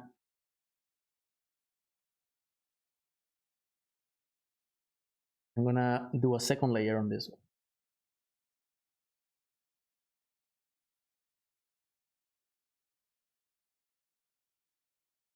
Oh wait, I said that I was going to renew the music as well, right? So let me just finish this part. And what do you want? Do you want something more lively, like electronic music? Or do you like, or would you like to hear some nice acoustic guitar?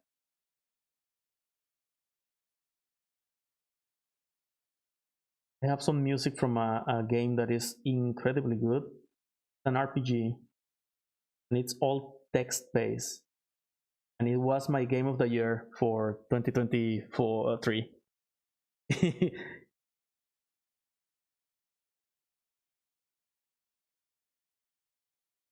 All right. Cool, I think it's good. We need to paint this drape in red. And let me see, do we need to paint anything else in brass? No, this thing is going to be a little bit more yellowish. I think we're going to use the other color. And I don't think we need to paint anything else in this color anymore. I think we're good. Right, that's it. Let's clean the brush. Water, clean, water, clean, water, clean. Until there's nothing else. All right, let me get music. Take the opportunity to go get water or something. I'm gonna run ads so we don't get ads or anything like that for the next 20-30 minutes. Soupy, I saw you playing earlier. You were playing, I believe, Dying Light? Dying Light 2? I'm sorry I didn't say anything. I was already rushing to do some stuff. But give me a second. I'm gonna renew the music. I'm gonna run ads, and then we can continue talking.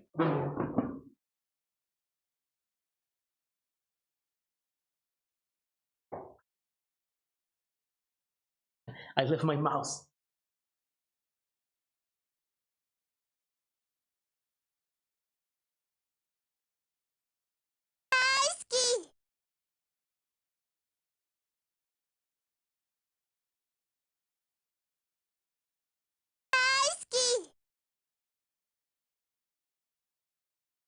All right, cool. That's good. Okay, so let's see. Let's I don't even remember how to run ads anymore. Let's see, creator, where is it? I have my setup right now is not the best. I have cameras and cables all the way around. I need to get things in order so I don't have to do this every time.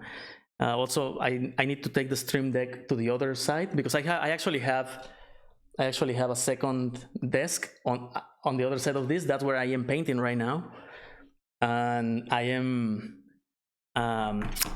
in need of another monitor over there. I'll get that done later. All right, so ads, where are they? Let's see. Around 1 minute ad break. I'm gonna run a 1 minute ad break, and then we continue. Okay. Now let's put some music. Let's get some music in this. There we go.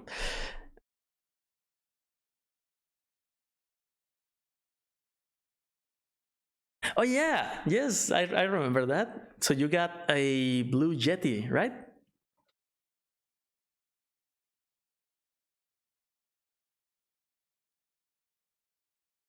Let's see, RPG music. Okay, so this, I don't know how you're gonna feel about it because I heard the music while I was playing the game, so there was a lot of emotional impact related to what I was listening, right? So it's a different feeling for me that I was creating a story in my mind at the same time that the music was hitting. But before that, you should definitely listen to this. And I want to try to put it here on the screen. Give me a second. I'm not sure if you have already listened to it, but it's something that you should definitely listen once in your life at least. And I don't even have it on the screen. Let's see, display capture. There we go. All right. Very simple video, but listen to the music.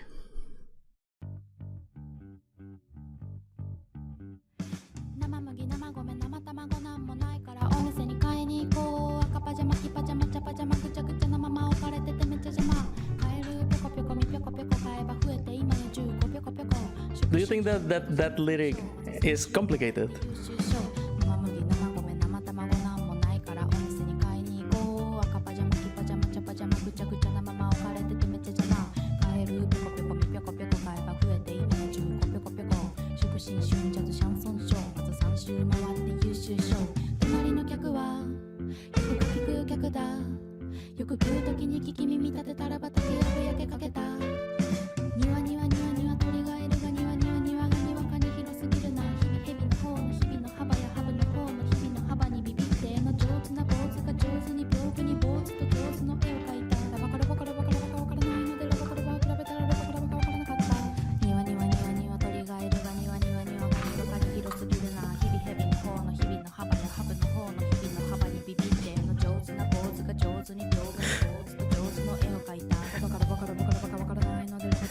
I think I listened to this about 300 times by now.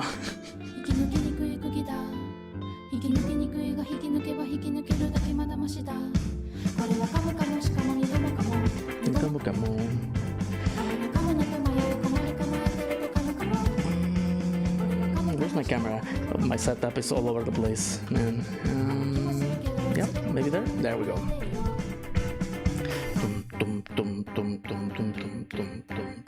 Oh.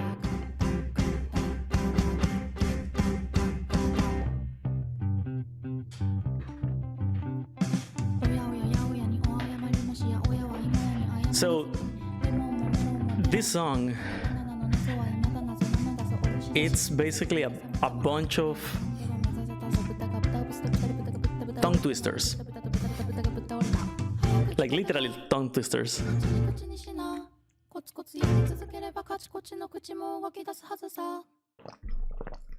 They even celebrate when they get it right for the first time. Well, when they finally get it right, I guess, after I don't know how many attempts. Because that song is quite literally made up of a bunch of Japanese tongue twisters. They don't really like this. There is no real story told in the song. It's just a bunch of tongue twisters, one after the other, one after the other.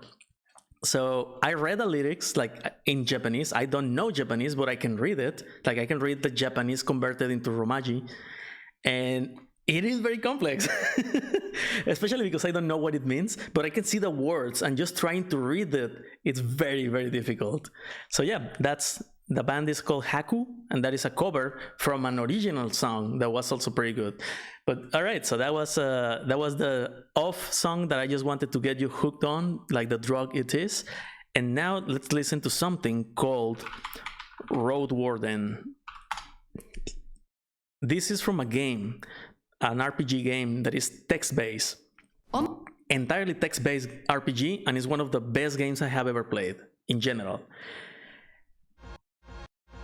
It's like imagine playing The Witcher, but your character doesn't have powers. You go around, you do missions, you go into unknown places, you're trying to maintain the roads on a section of the world. You try to keep the villages connected and happy and safe. You fight monsters and you try to, keep the bandits out. And every decision matters. Will you be a friend with a corrupt person? Will you figure out what happened in a strange, destroyed village? Will you clear the place from a necromancer that is keeping zombies around? Will you find who or what happened, better said? Will you find what happened to your predecessor? Will you work with bandits, or will you just chase them down? Will you manage to make friends with a certain witch in the forest? It's a really good game. And all the soundtrack, like it doesn't have any sound other than the music. And it doesn't, well, it has maybe sometimes some hits, but very, very few times. And this music reminds me a lot of Diablo 2's soundtrack. Back to the painting.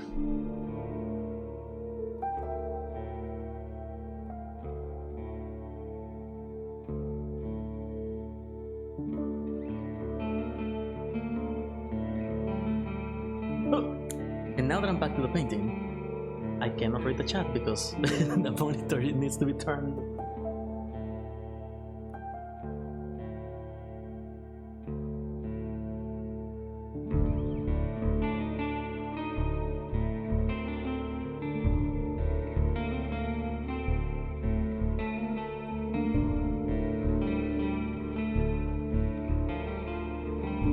All right, back. So. You can hear me, right? Like in the right microphone, I guess. By the way, I didn't bring the mouse.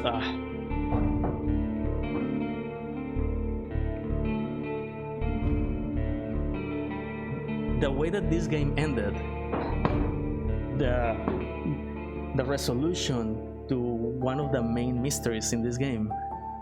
You start the game coming into the place of someone else, and there is a mystery about it. And the way that mystery resolved, it was the kind of thing where you finish the game and you just sit there, just feeling it, just ooh.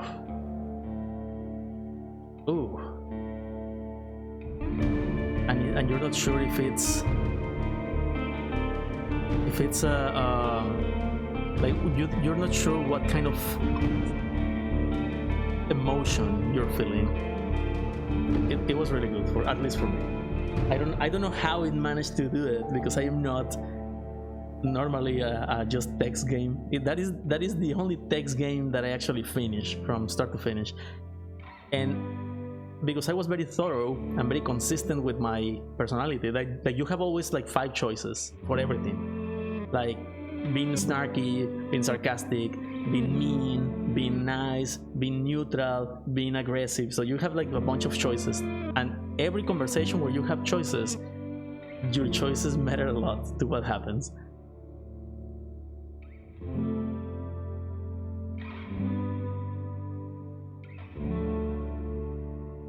In my case, I didn't have to reflect on whether the game was good or not. I had to take a moment,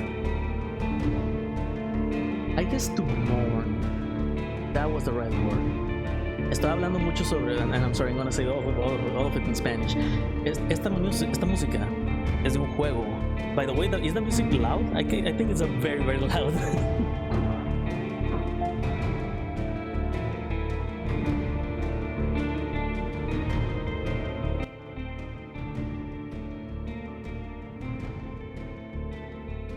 Okay, the game is called, I'm gonna write it in chat. No, I'm not gonna write it because I don't have a keyboard here. It's called Road, as in the road, warden, like the person that takes care of something, like a road warden. The warden of the road.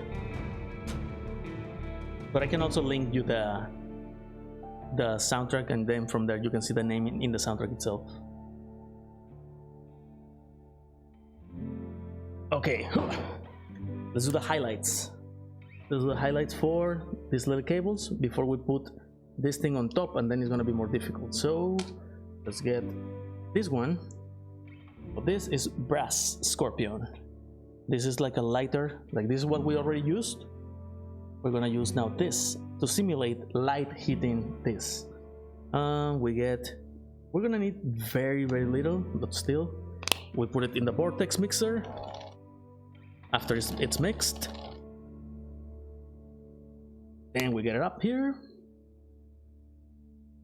By the way, Supi, I am super happy that the microphone has been useful. I'm gonna put it here. Just smooch the paint, trying to not waste any.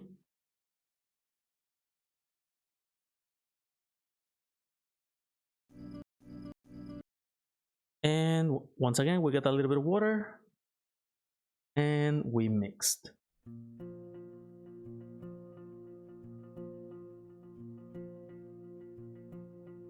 Right, I think it's mixed well enough. And just remove the excess, and now let's get to paint.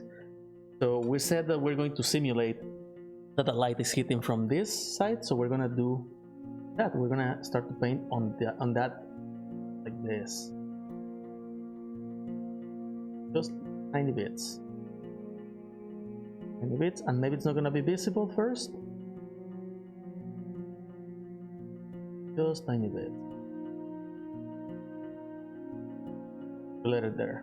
Right now, maybe not the starkest difference, but we're gonna see in a moment. Also, maybe I did a little bit too much water. Maybe we're gonna need it to be thicker. Let's mix more paint into it.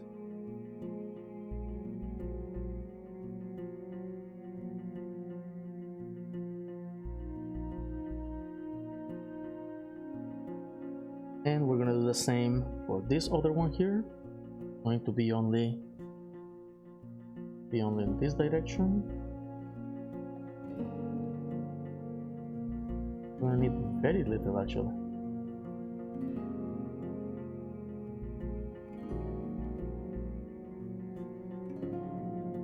Right, that's it.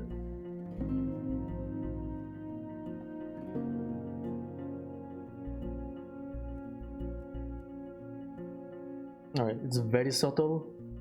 It will have like a little bit more contrast, but because the light is actually hitting it from there, I believe that you're not going to be able to see it very well. But it's there. It's a different hue, a different tonality. And then, because this is here, it's also getting some light from direction like this.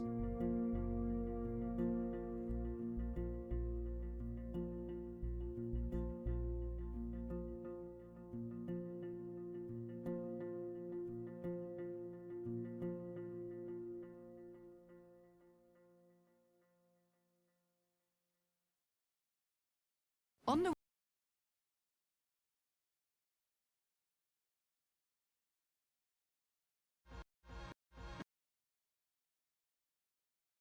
Okay, I think that's all. Let's see how that looks.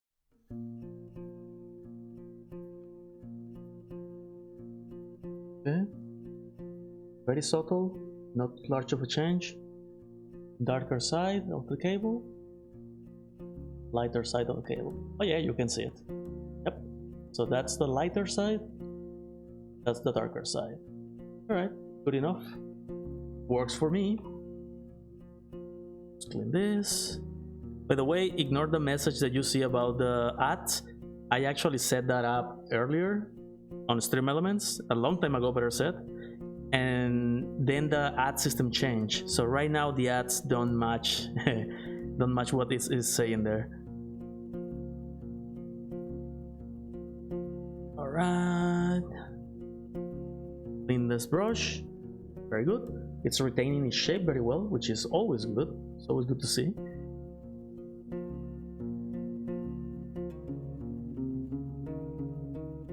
All right, so what's next?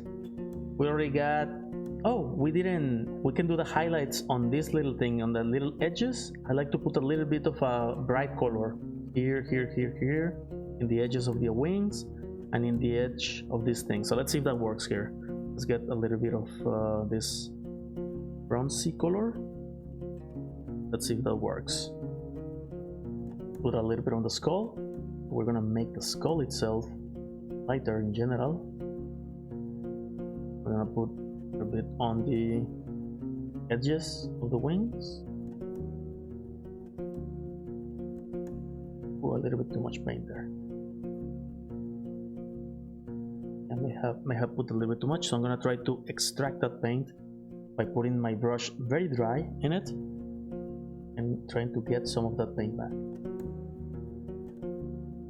Yeah, that seems to have done something. At least there is not too much paint anymore there. Now let's try to get this very small, very thin trim here. Very good.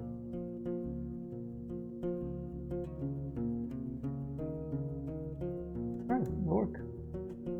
Once again, it's very subtle. Like this color over the bronze is much more subtle than I thought. Maybe it would have been a good idea to not thin the paint because it's already a layer. I missed that this is called layer, which means that it's already thin. So my bad, but it's fine. We just need to apply twice if we don't get the effect we want. But you know what? It's good enough. There are, like our good friend Bob Ross said, there are no rules.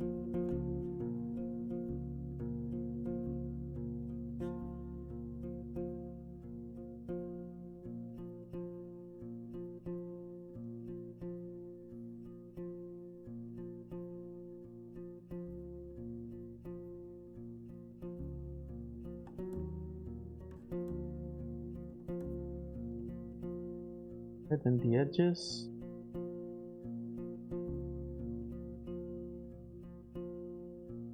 Alright, that's good. Let's see, how does it look? Hey, that looks cool. Looks nice. We're still gonna do something else. We're gonna put something called a shade in it. So the recesses are gonna be filled with a little bit of a dark shade, like a black shade. And that's gonna look very cool. But that's gonna be done later. Now, what about this?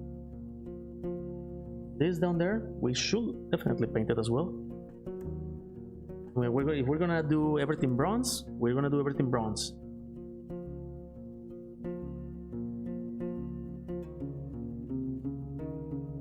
We could technically do this gold, because gold is, oh sorry about that, I hit the microphone, because gold is the actual color that thing should be, but it still looks good. So let's see. Will we or should we not? Do we still have paint? Oh, perfect. I still have paint, the dark bronze paint. I still have it, so I'm gonna use paint this. Oh, I really like this color. It's so good. I really like it because it's saturated enough, but not too saturated. You can see the glimmer of the metallic color, and you can see the details. Right, that's good. Got there. We don't lose it later.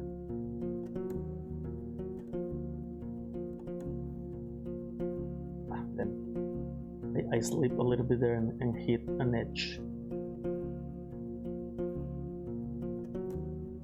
I have to fix it later.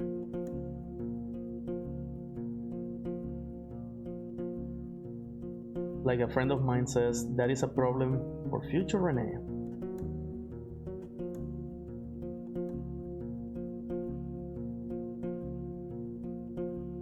Right. Not the best. Not the best.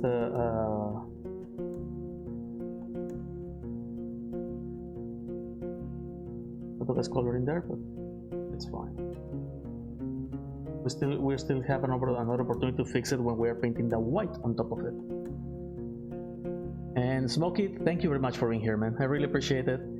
American Night Shift. Oh man, well, Smokey, because I'm going to be working on American times during this month, you're gonna see me online consistently during the evenings in American times, the evenings of East Coast times. So most likely than not, you're gonna see me around these days. I'm not gonna stream all that much, but I'm gonna be live during those times. Right, what else? I think that's all. I guess we could, instead of painting these things silver, we could paint them also with the same coloring. And because I already have paint there, why not? Let's use the same color. Take advantage of it.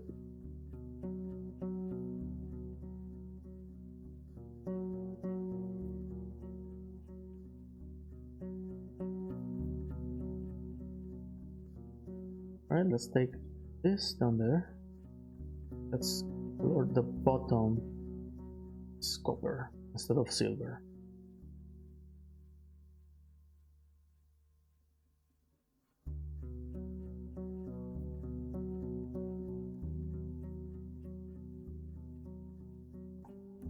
Okay, let's see.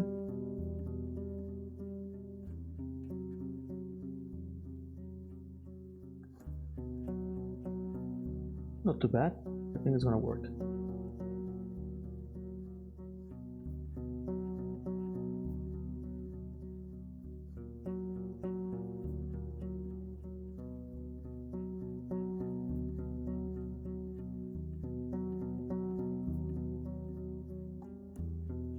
Okay, that's good.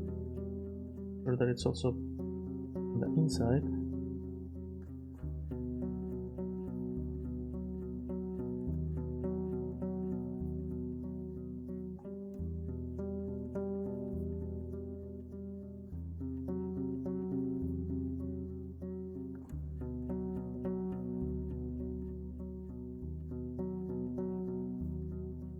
I can see that there is a little bend on one of the bristles, which is important because it's a hook instead of a point. That's always annoying, but hey, it's fine. We can get this done with the same brush.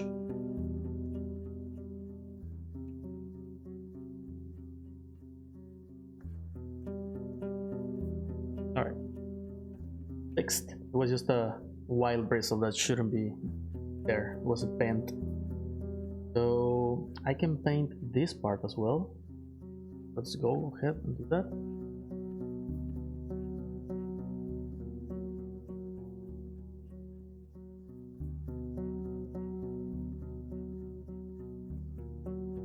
Right. Now, So you will notice that sometimes I turn the figure upside down. I very quickly learned that it's you move the figure, not your hand. So your hand is always in the same position. You move the figure, so you always have the best, easiest way to do a stroke, either horizontally or vertically, but never twist your hand to do it. So that works, at least for me. Hopefully it will work for you as well.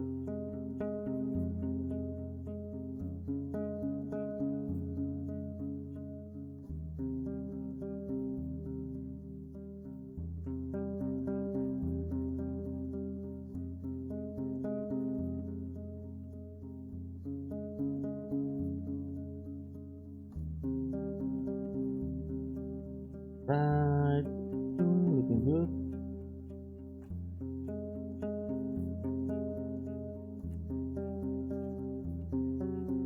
I'm still wondering what happened with that missing paint.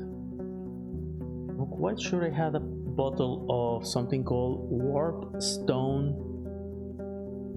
Oh, I see it. Warp lock bronze. I saw it. It's not missing. I just didn't see it.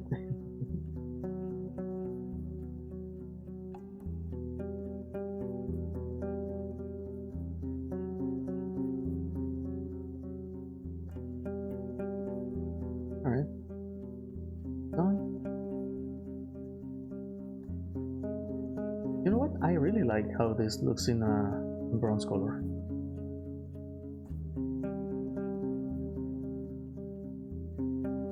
I think it's gonna also work well with other color combinations, but I need to try first just in case.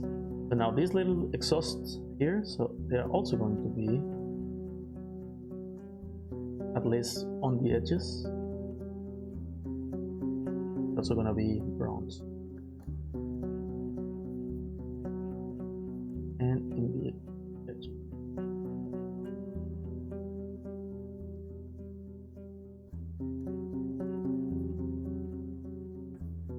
Underneath as well.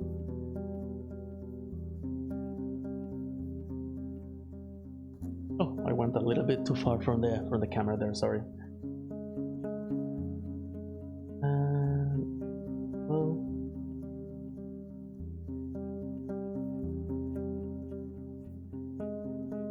I just realized that there are some mold lines there that I missed. That's fine. I believe that when I assembled these guys, I wasn't even thinking about mold lines.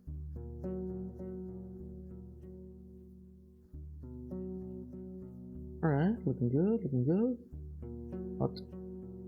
Not too bad of a job there. Let's get this done as well.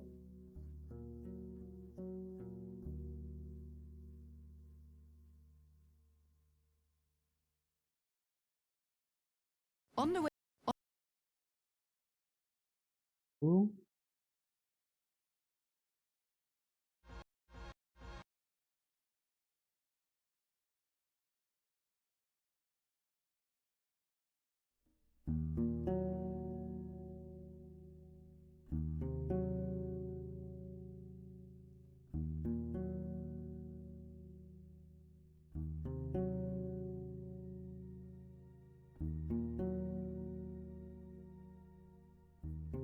Right, and only one last part.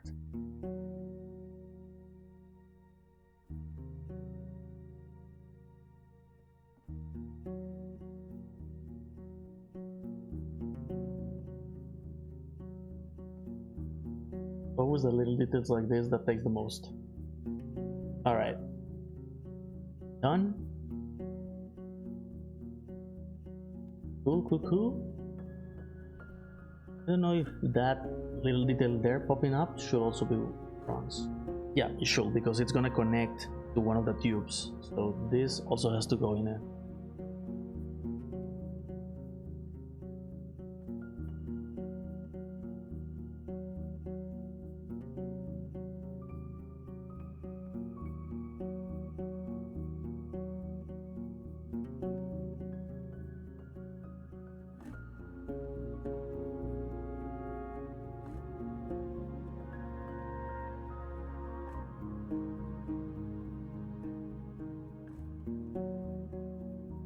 difficult angle here. Alright, done. Done. Okay, looking good. I don't even think I'm gonna need to highlight it, but let's see. Let's see if it's going to still need some highlighting.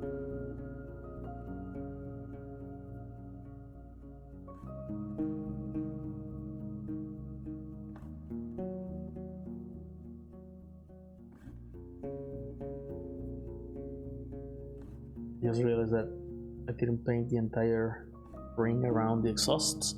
Now it's done. How's it looking? Alright, I like it. Nice. Good. Now I just realized that I am painting without even having zoom. That's crazy. I'm going to zoom in a little bit more. And actually the problem is that now I replaced the camera in the wrong position. I positioned the camera in the wrong place. So let me just clean my brush and position the camera in the right place.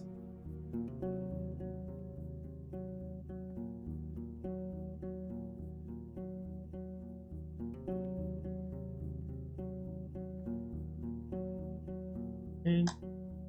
Now camera a little higher.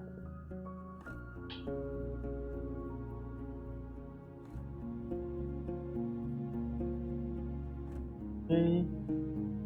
And now where's my right place? Okay, this is my right place.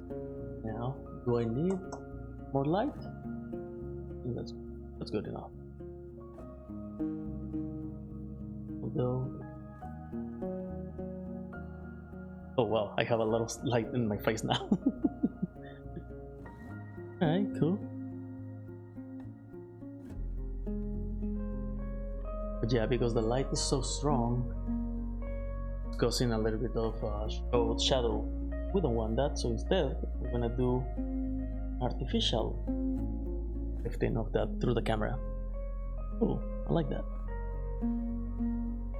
Alright, so that's all for the exhausts and all that. I think we got all the copper parts we needed.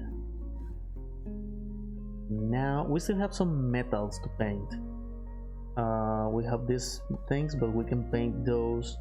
Lead belcher. It should be something silver. So maybe just using. I could use gray night steel. It's a bluish color. That will look nice. Or we could try. Where is it? Maybe Stormhost silver. Maybe Stormhost silver will be good. The most silver thing I have. But before that, what about the head? This head, what does it have? What are we gonna do with this?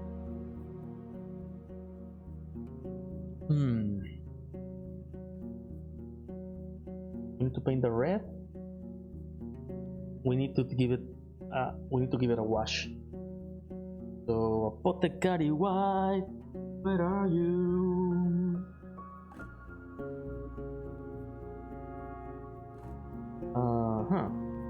Well, I know I put the Apotecary white somewhere. I just don't remember where. Oh, found it. There we go. I'm gonna give it a little.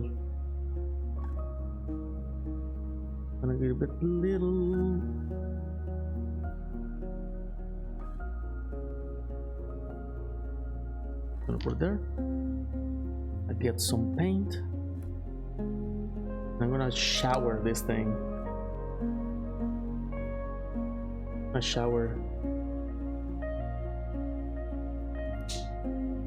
shower the helmet in this thing.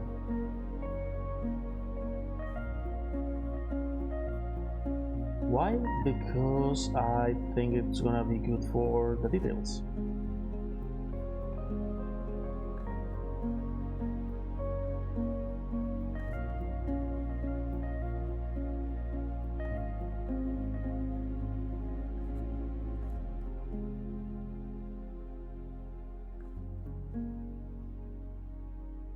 Now the good thing is that we don't actually need to paint the entire thing because most of the face is gonna be hidden.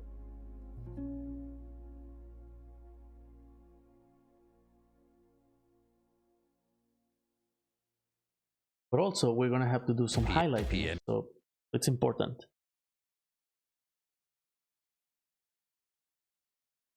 Maybe a tiny bit more, because it was a bit too subtle.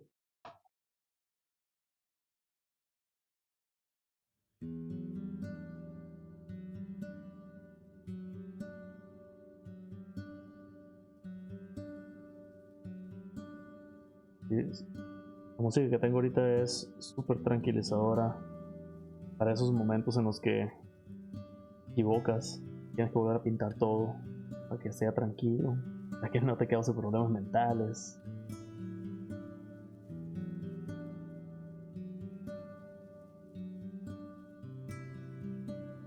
Voy a dejar todo bañado así.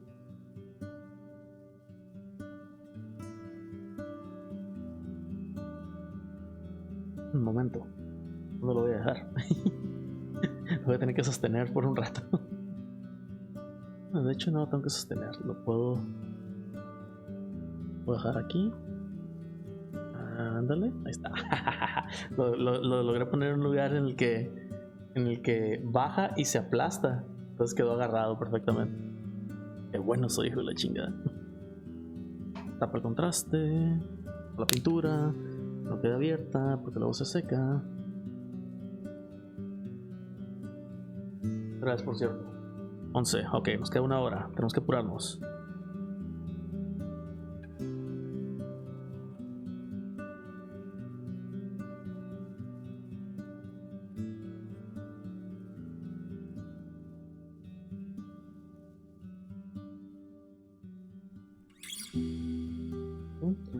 Estoy usando estas brochitas, están funcionando bastante bien. Vamos a ver si aguantan más de una pintada. Por ejemplo, esta ya tiene un par de cerdas dobladas, pero nada que no se pueda arreglar.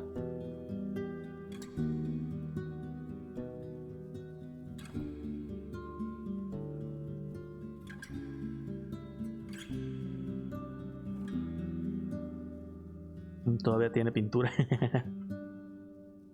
A pesar de que le pegué una buena sacudida, una limpiada, pero no importa. Ok, ahora que sigue. Vamos a pintar esto de rojo, así como la parte, todo lo que es el arma, esto de abajo va a ser rojo, el símbolo de médico va a ser rojo, tanto aquí como en la cabeza, y creo que son todos los puntos rojos que tiene, tal vez los focos, nada más, todo. Eso va a ser todo realmente. También podemos pintar esto con snake leather. Vamos a ponerle un poco de cuero. Skeleton Horde, no. Snake leather bite tiene que ser.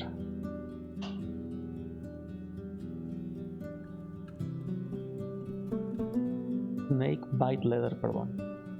Este me gusta mucho porque es un color de contraste. Cuando lo pones encima de un color claro, genera una textura de cuero muy bien. I really like this color called Snakebite Leather. It's a contrast, and it does a great job at generating leather-like look. So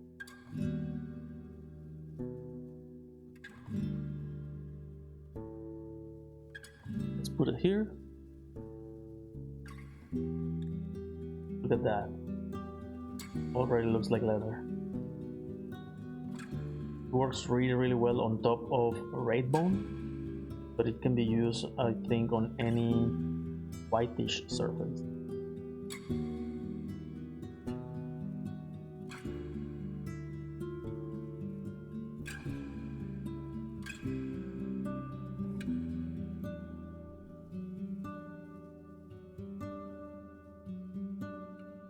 So good. Look at that.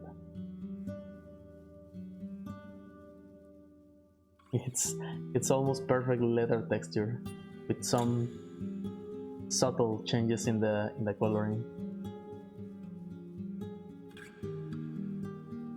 Okay. I wonder if we should also do the other pouches. Let's go with the other pouches as well. They're gonna be leather.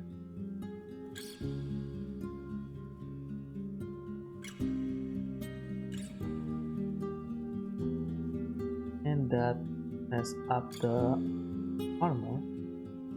That's fine. I have to go in there with a fine point and maybe do some fixing with the white scar. The white scar, white.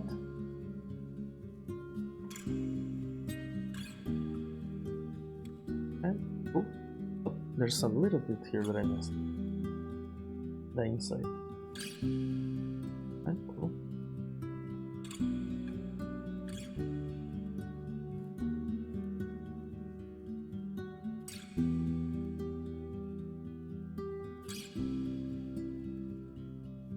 Cool. Yeah, I did take I did put a little bit of in the inside. That was a mistake. All right, I think we're good. Oh, there are some heels there. Those are also gonna take a little bit of red. So red, a little bit of red there, and red in the helmet. Okay. Oh, and also red in the draping here. Let's go. Let's do that.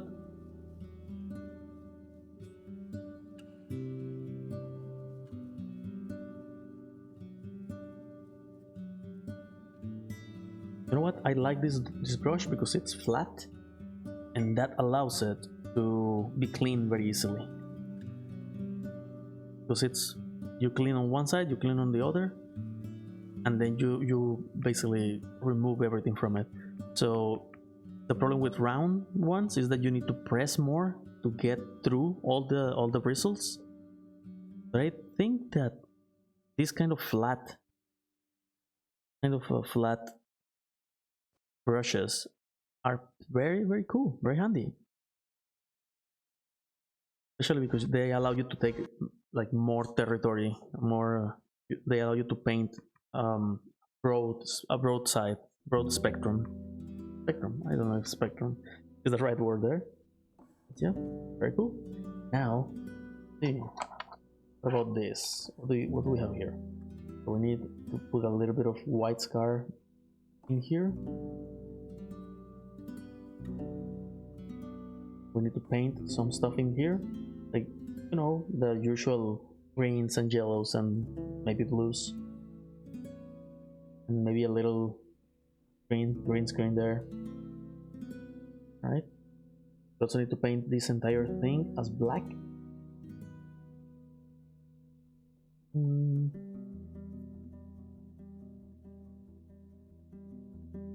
We're gonna have to do an experiment with the liquid.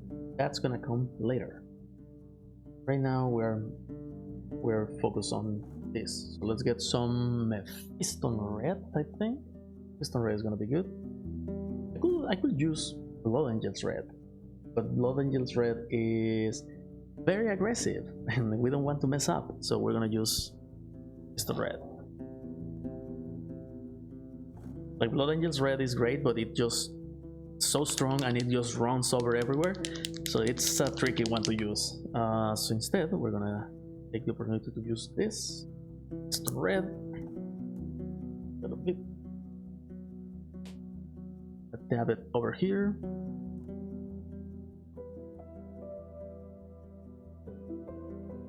What I'm doing right now is I'm just taking a little bit on the tip, putting the paint in here, and then just rolling and pressing, so all the paint goes and it's like as much paint as possible is placed in the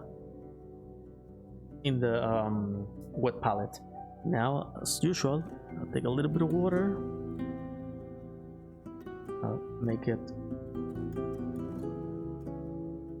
mix it, make it thinner.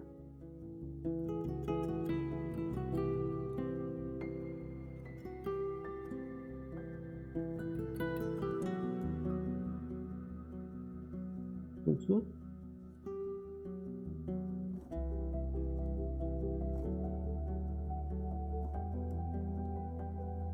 Now, I honestly never know if it's too thin or not, but a good indication is that if you take it and you just squeeze the paint out of the brush, if the paint that you squeeze out is like already translucent, you are already a little bit too far. So let's see if I went too far with this as well. I try to dry as much as possible from the brush, and now I'm going to just touch these edges.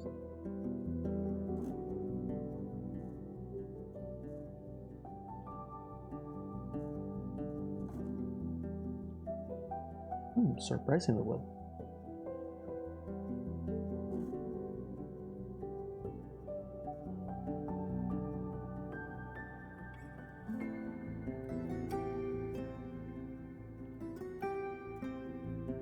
That went very well.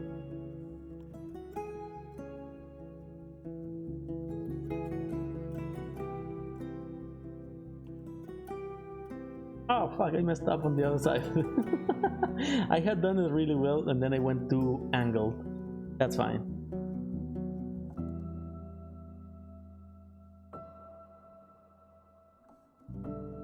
We got most of it right, which is what matters.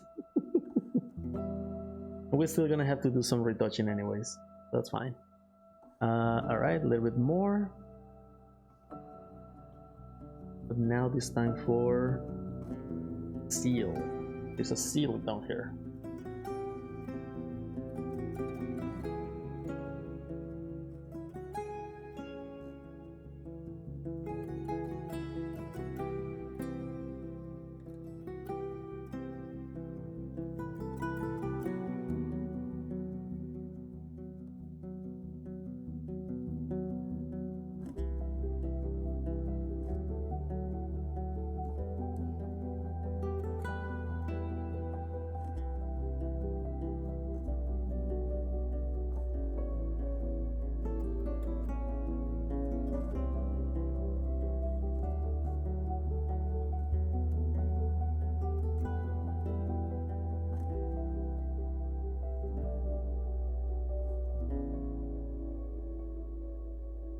Alright, it's done.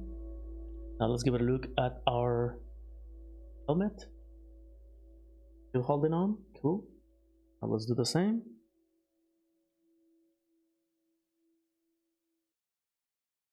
I'll try to do the same technique, just very lightly.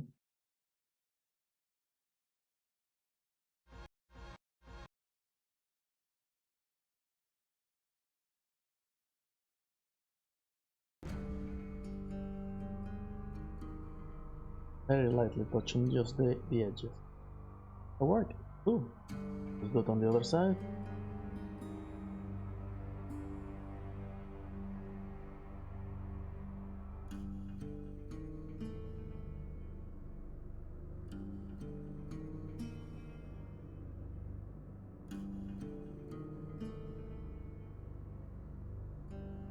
Add a little bit of paint because it seems that it's too weak now.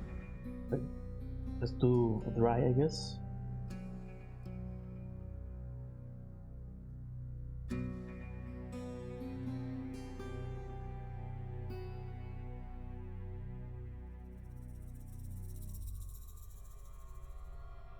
That's good.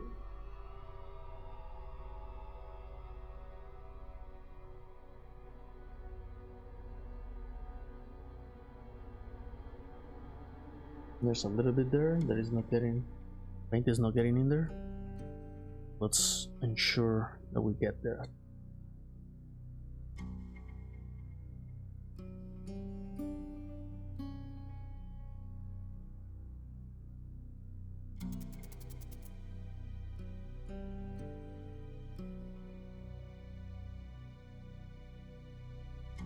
There we go.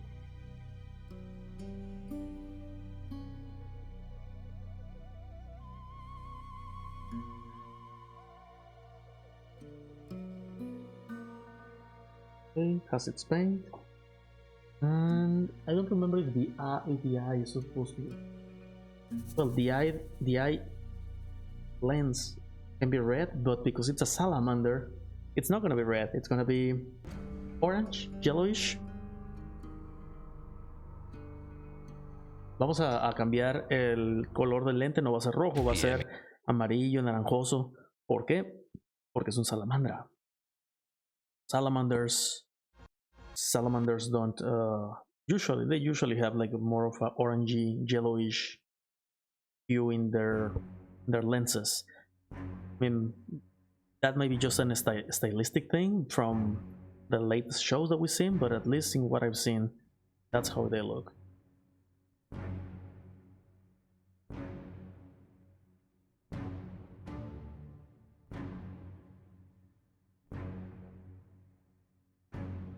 Okay, cool. I'm gonna leave this. I'm gonna put it back again. And now that we did that, okay, we're missing this part, red. So let's do that.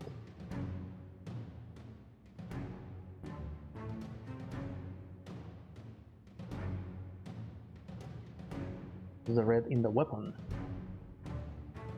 See if this works as well.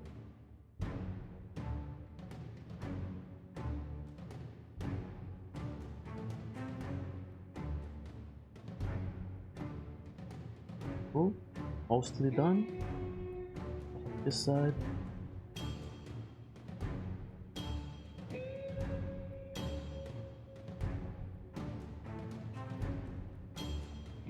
It seems I touched a little bit too far, but because the gun is going to be black, not the deal of the deal. Actually, we might have to repaint the whole thing later because black is going to get everywhere around this thing.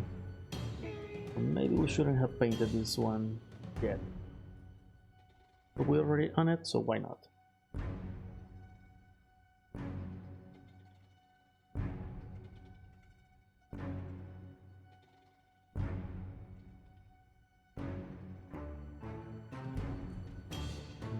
Right now I'm just committing to it, and even if I get a little bit out of the line, doesn't really matter because we're gonna paint black around it.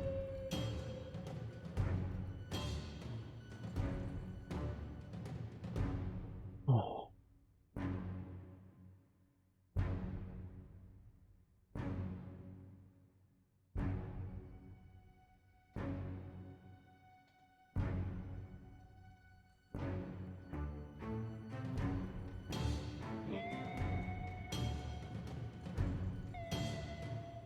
Alright, cool. Now let's flip it. More paint.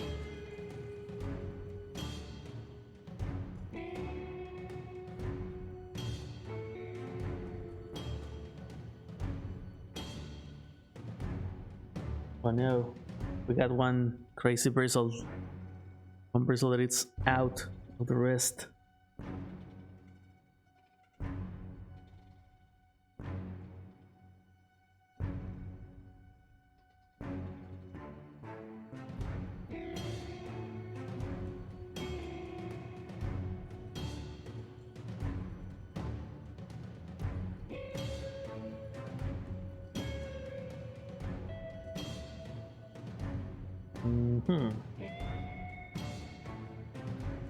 I'm never sure what to do with those bristles that go out.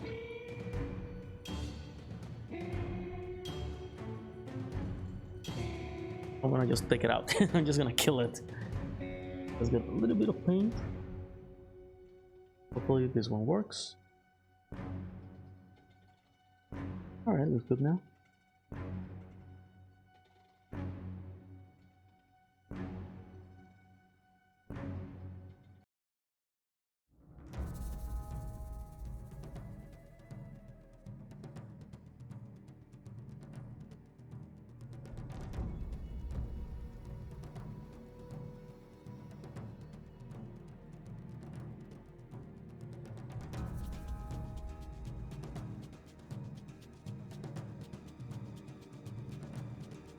Just the skull, and we're done with this. With the red color. At least for now.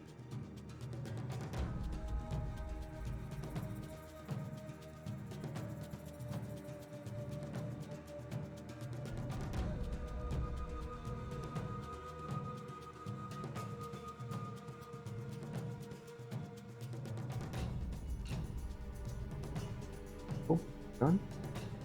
Now, oh, I forgot that the eagle is also bronze color. I didn't actually paint it yet, but we can. Let's paint it.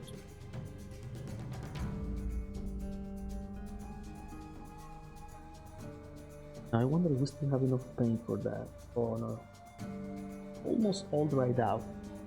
Let's get a little bit of water, just a tiny bit of water in it, and let's see if we can reactivate some of that paint. And let's see if we can get some nice coloring in it. If not, we still have a lot of the other one. We can definitely use that.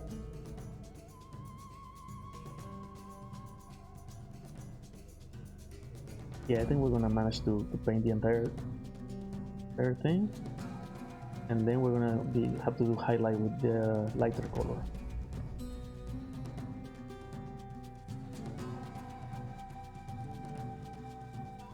It's cool.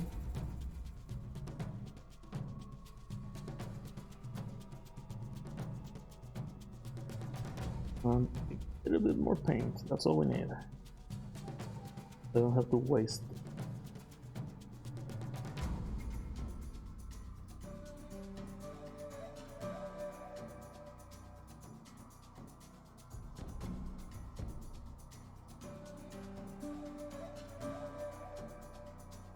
Okay, I think we're gonna manage to do the entire thing.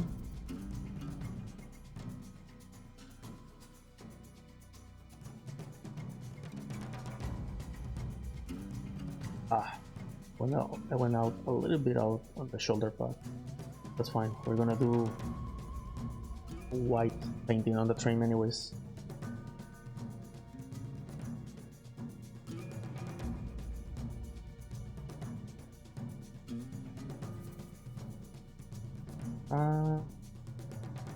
It was a bit of a mess at the end. It was important to get the edges also painted on underneath.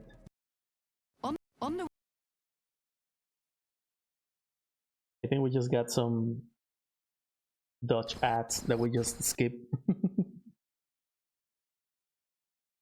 I don't know if this is also supposed to be coloring metal. I'm not sure if that is supposed to be reddish, because we don't know. We can claim ignorance. We will paint it however we want. Or better, even better, I can just say that's how I want it.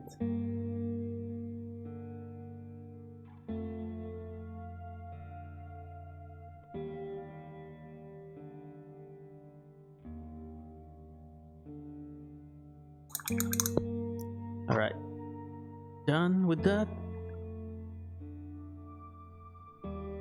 We're done with the red. We're done with the well, I would say golden, but I'm using more like a bronze. And I'm guessing that I can now use a little bit of this. So let's see if it's still active. Yes, moving, good. We still have active paint down here, and we're going to use it for the highlights. For the highlights of this little thing here. I'm gonna try to get this symbol in a lighter color than the rest. Also the skull, I'm gonna get some highlights from that. And the trim as well, like the very edge. I'm gonna get that.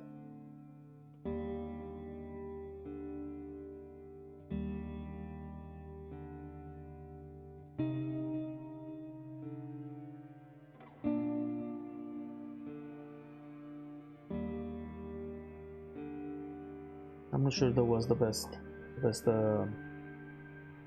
highlight I've done.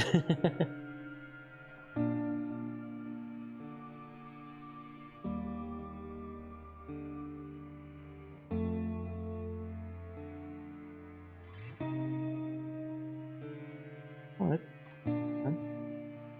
And now that that is done,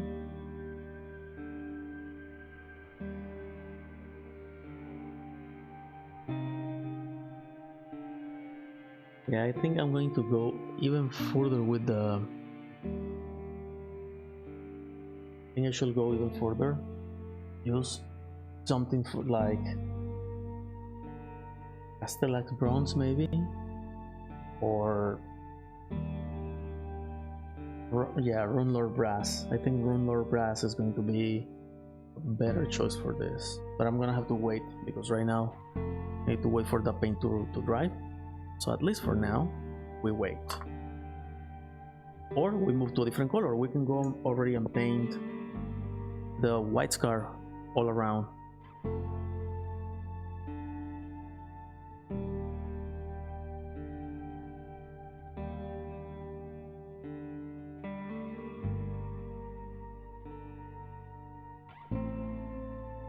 Okay, and so now let's get some white everywhere. We already have this kind of... Oh yeah, sorry, I actually didn't finish with the red. I am still missing something. Oh, sorry about that. I hit the mic there pretty hard. We still have some red to apply. That is a lot of red. I think I messed up. So let's see. Let's see if it's too much red.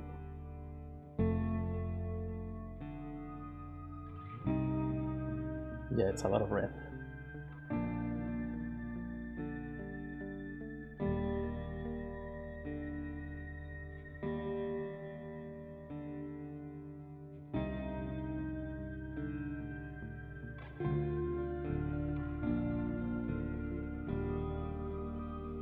This part I should have painted it before assembly. It's too much, too close to other parts.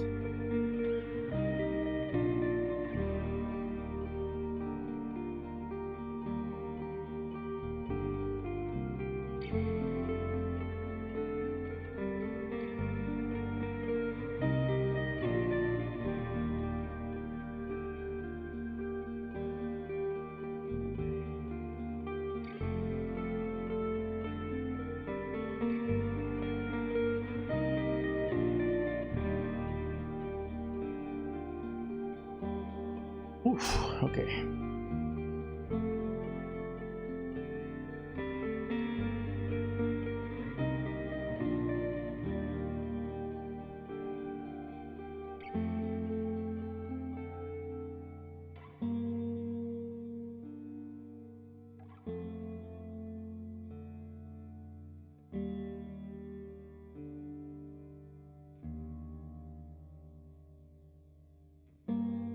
Oh, alright, not too bad. And now let's see. Anachronistic. Wait, why don't I see that message here? I'm terribly sorry. But once again, my chat is not the best. Oh yeah, it's a it's a spammer. I guess it's time to report. Before that, we just finish this. Ensure that we have a solid red layer everywhere. So then we can highlight. We can highlight well. There's a little bit. There's a small line there that I really want to get done. Let's see if I can do it without messing up.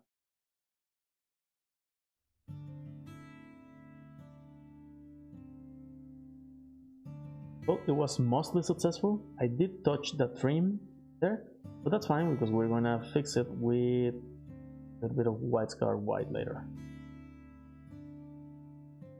Oof.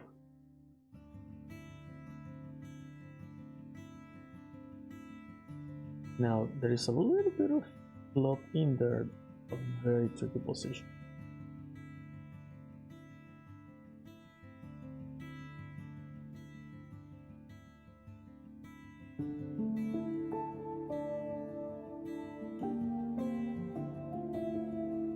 Done. We're gonna have to do some highlight for that red later with maybe Evil Sun's red, maybe? Or maybe with, yeah, I think Evil Sun's red is gonna be good. So we can do lighter and darker parts.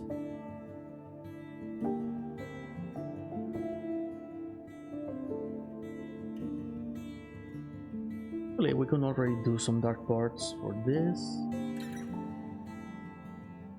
We could do... What do you think?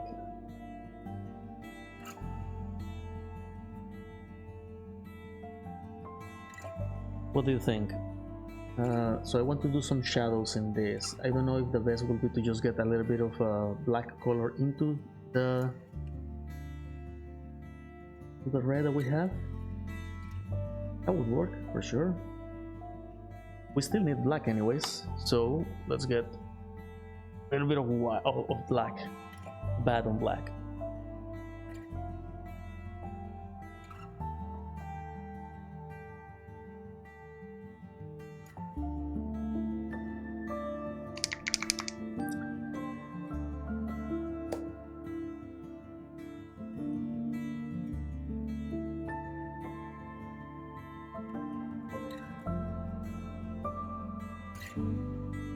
I need my scissors. Where are the scissors? I know I have some scissors. Why? Because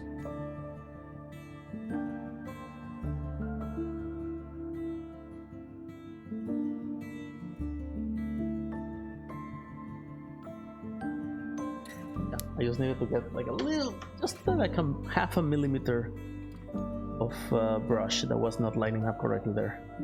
Alright, so now let's get this Abaddon or Abaddon black right here.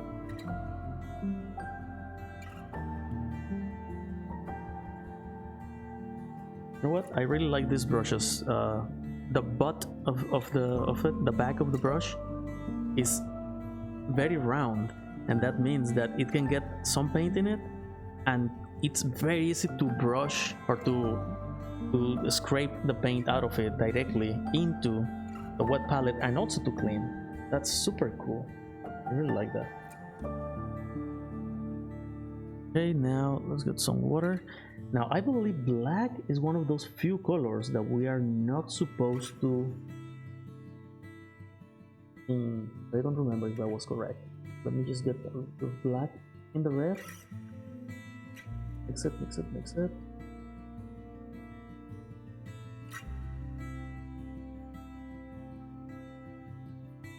Clean, clean, clean, clean.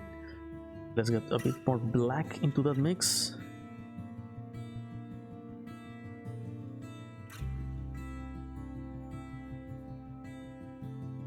What I'm going to do right now is I'm going to create a mix of black and red. So then I can just paint like a little full of lines of darker red into the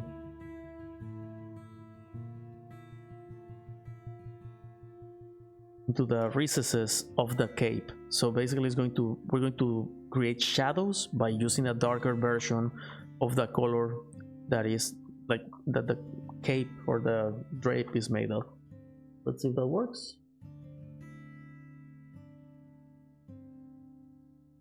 We just want a little bit of that dark on the darker side of things, like this. Ooh, so good. That worked out very well. Underneath.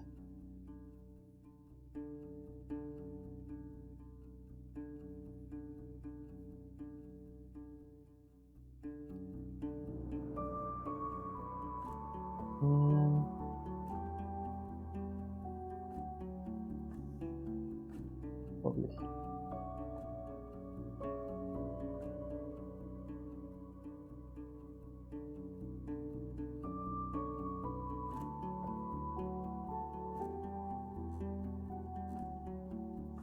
Alright, cool.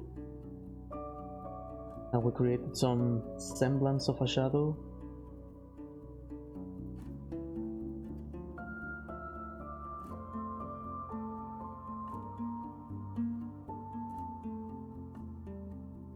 Right, done.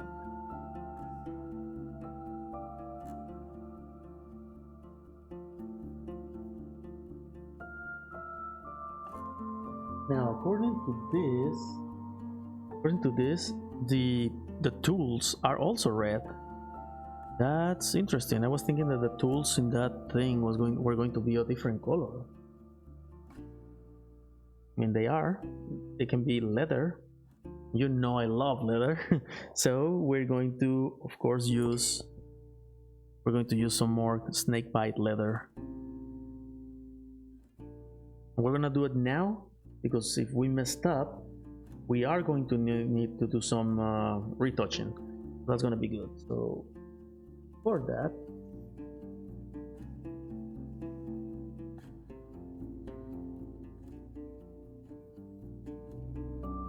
just going to put one more layer here, an intermediary color. What that's gonna give is a gradient between the reddest red and the blackest black. That sounded very dumb, but basically it's red, black, a perfect mix of both, and then a little bit more red into it. So we have like a fourth color there in the gradient. Now it looks more like a gradient rather than just two colors in it. All right, with that done, we're gonna need some snake bite.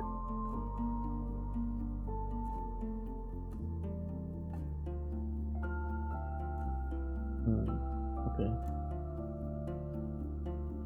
Well, actually, we also need to get some painting done specifically for a gun.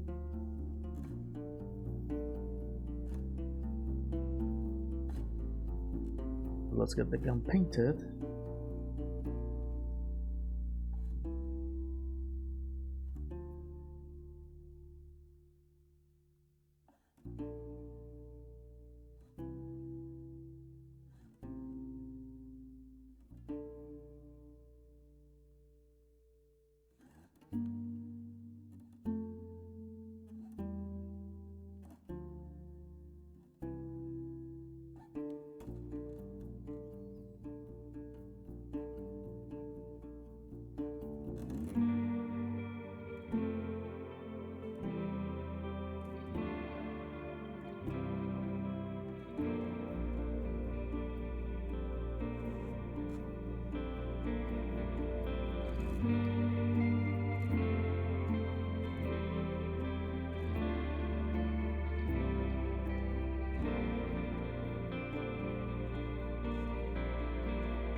Okay.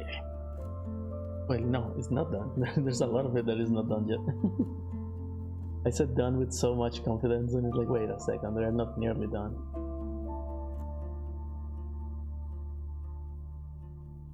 I think I went a bit far.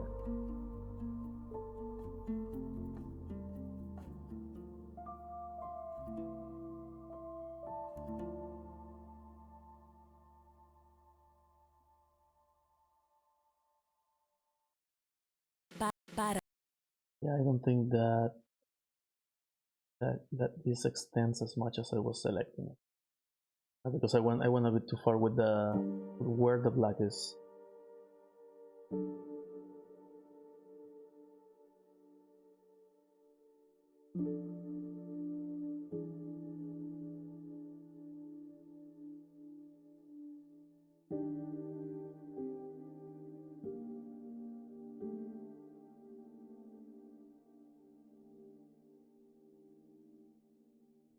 Now, I'm not sure if this is supposed to be different, an entirely special gun for them, because this looks like more like a shotgun than a bolter, but I have no idea what this is. Do you guys know what this is? Is this supposed to be a bolter?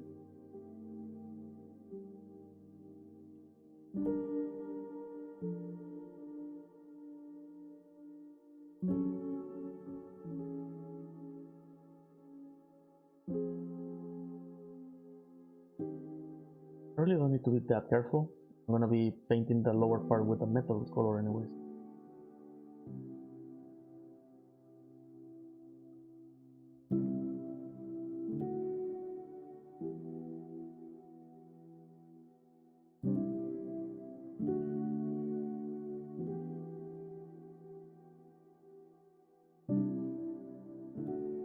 Now the question is, what's gonna happen with the black, with the white spaces inside these squares?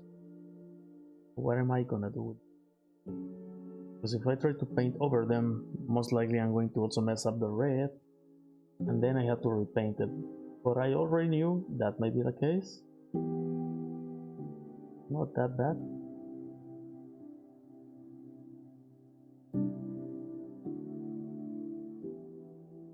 Alright, that's the black part at least.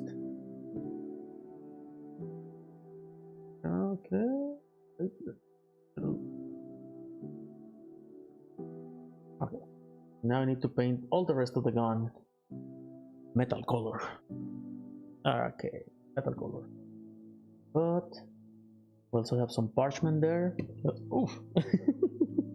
I managed to catch it by pure luck. I think that those cables should be black. Why? Because I say so. These cables here.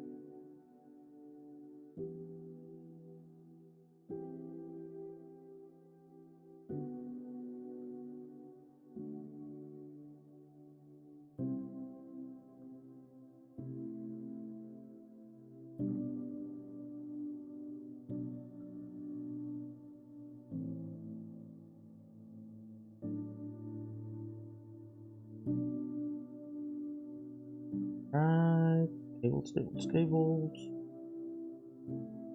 Now one day, I am going to be a much more efficient painter.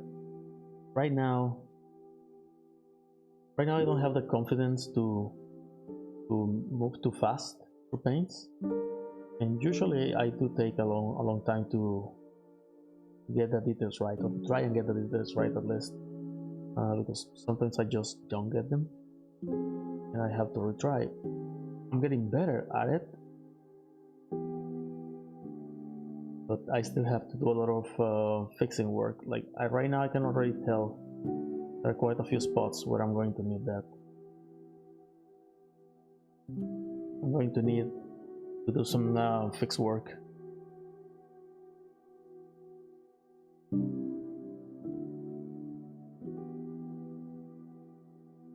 Right, that's done, I think. Most of it at least.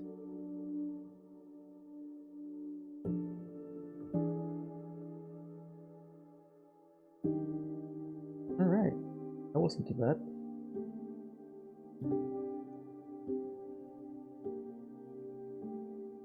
Cool.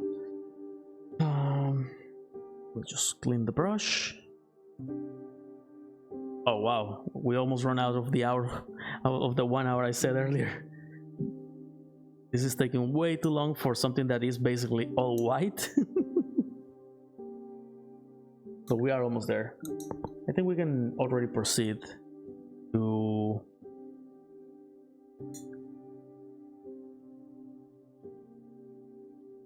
well, we need to paint this as a snake leather, then paint the details in silver. This should be sepia, this should be silver, this should be okay. Now it's gonna be funny when we actually put everything together and I paint the black. Oh wait, this is supposed to be black as well. What am I doing? Or instead of black, we could use another color. Like, what about the dark green?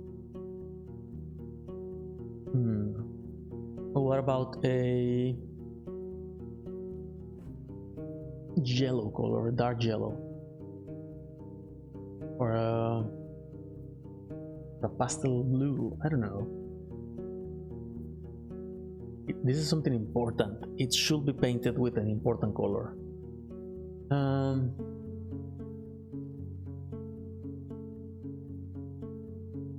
Cool. just gray. Gray, and the liquid inside could be green.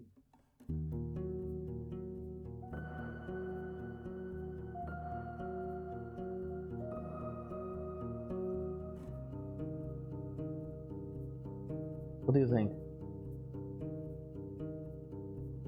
The container can be any color. Black, green. Green will be cool because it will denote that it's salamanders, the salamander's gene seed inside. And from what I can see in here,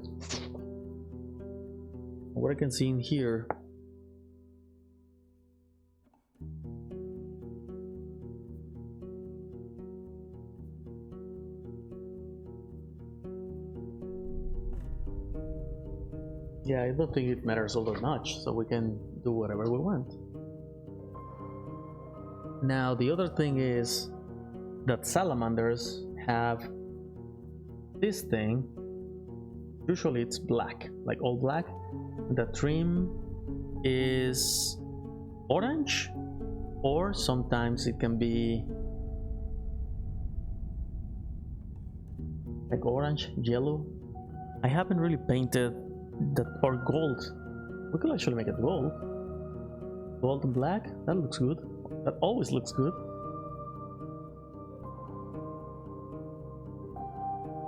That could work. You know what? I think we are going to just going to paint the. Oh, that looks very good. Let me see what the color of the eye is for the Apotecary. So the color of the eye on the left side is green. So we can already do some things with some nice green color here, because I have this nice green color. We can do a little something with it.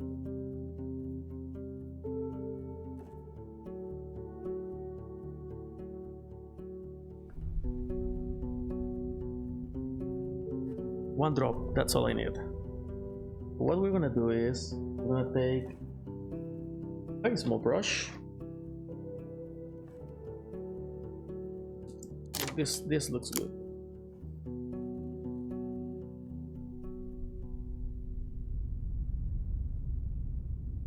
And yeah, this looks good. We're gonna get a little bit of water in it so it can actually move, so it can absorb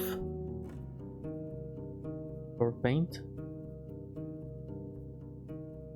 Okay, it's moving now, it's flexible. Now we're gonna get it to absorb some of this green paint, because we're going to paint the green eye in this helmet.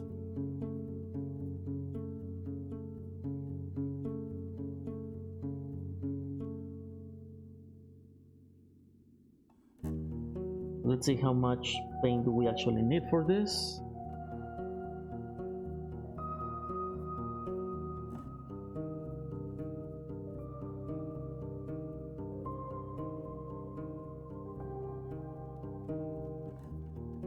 I'm trying to be very super careful because I don't want to spill.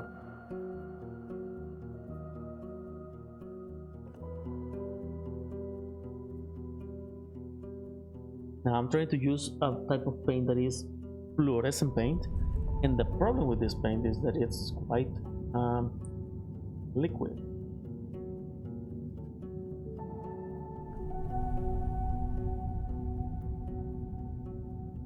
I think that's good enough.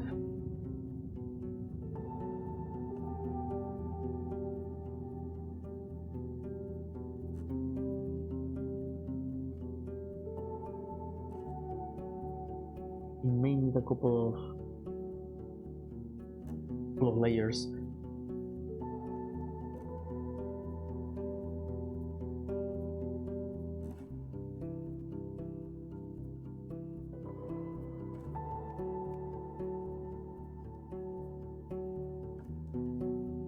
Okay, let's try again.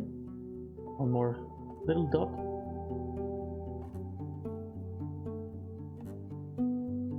And we're done. How does that look? Looks alright, right?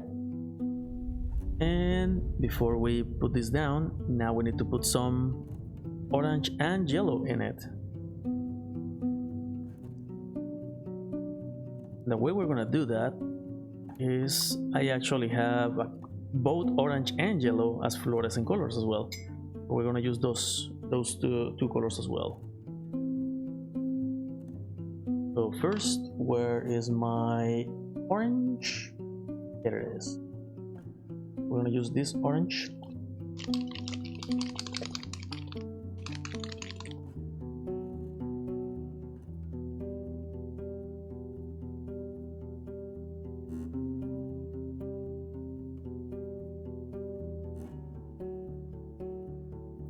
Oh, it's coming out. Right, one drop, that's all we need. We clean the bottle, the nozzle, we don't want it to stick. We repeat the process. We repeat now for the other eye.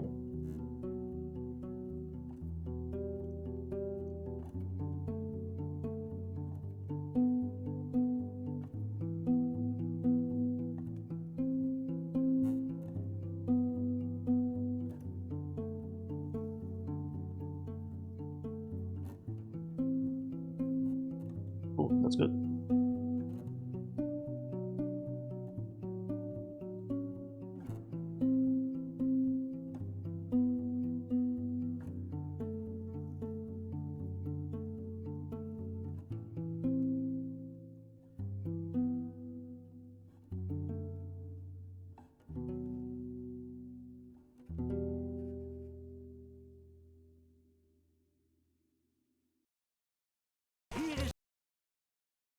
This paint is very runny.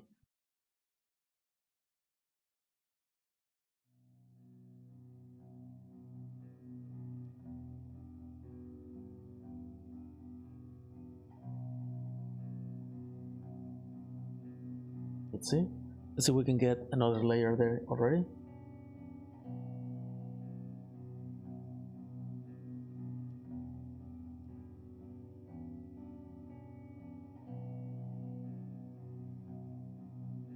Cool, cool, cool, cool. Now I see it. Now I see the orange popping up.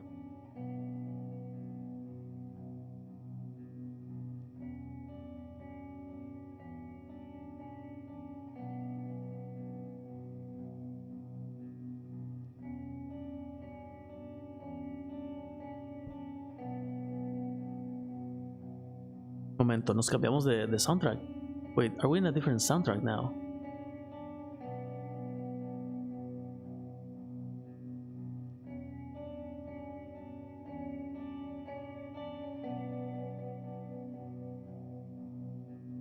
Okay, let's see. Let's see if we can get a bright yellow. Wait, I was pretty sure I had another yellow. Where is it? I don't know. Well, maybe it was a green, so we're gonna use yellow now.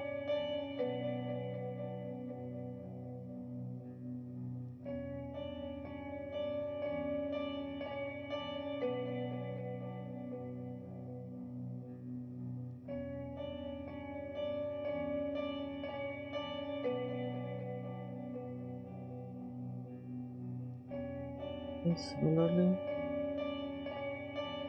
I'll drop one drop, literally only one drop. We don't want to waste. We're still having to clean off like half a drop from the bottle anyways. Ah, I dropped the head.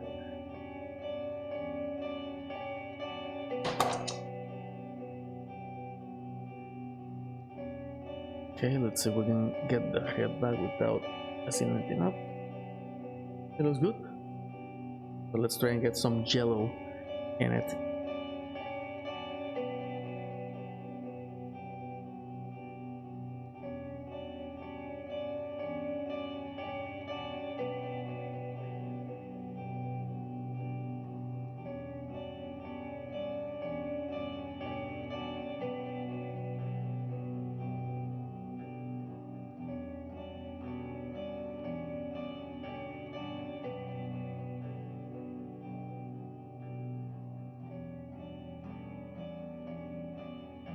that is pretty perfect actually.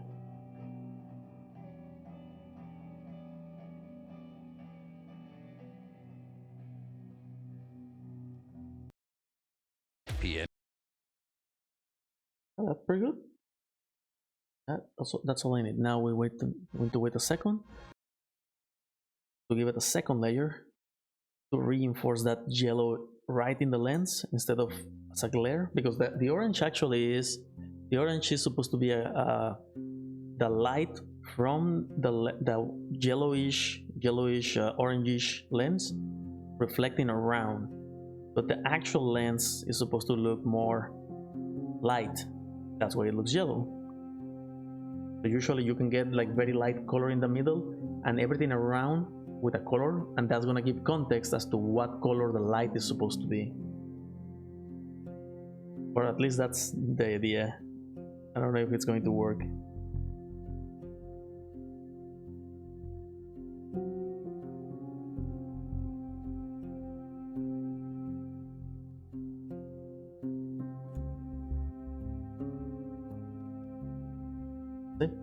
Let's see if that's gonna work. Second layer of yellow.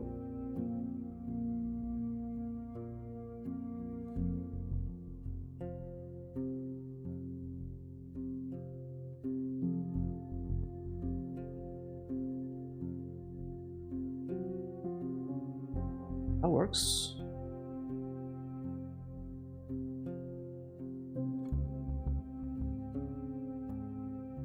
Maybe I'm going to take a little bit of the yellow off.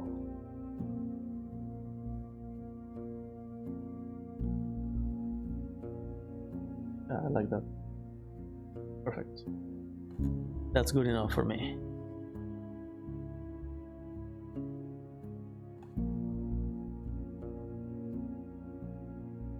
Now that we have the head already painted, the next step will be to do some glazing or some layering with white to symbolize light, and most likely we're gonna get some layering on this side of the helmet because the helmet is pretty much hidden, so it makes sense that it will have a lot of shadows in it until the point where the light is hitting it. But this is where we're gonna leave it, guys. We're gonna finish it up here. I hope you enjoy. I hope you are having a good time wherever you are, and if you did learn anything from it, that's already excellent. It's pretty good. So thank you very much for watching. Most likely I'm gonna be streaming again maybe tomorrow. Actually tomorrow at around this time I'm gonna be live, and during the rest of the week I may stream on the evenings America time, something like 7-8 p.m. America East Coast time. Thank you very much. I hope you have an excellent time, and see you in the next one.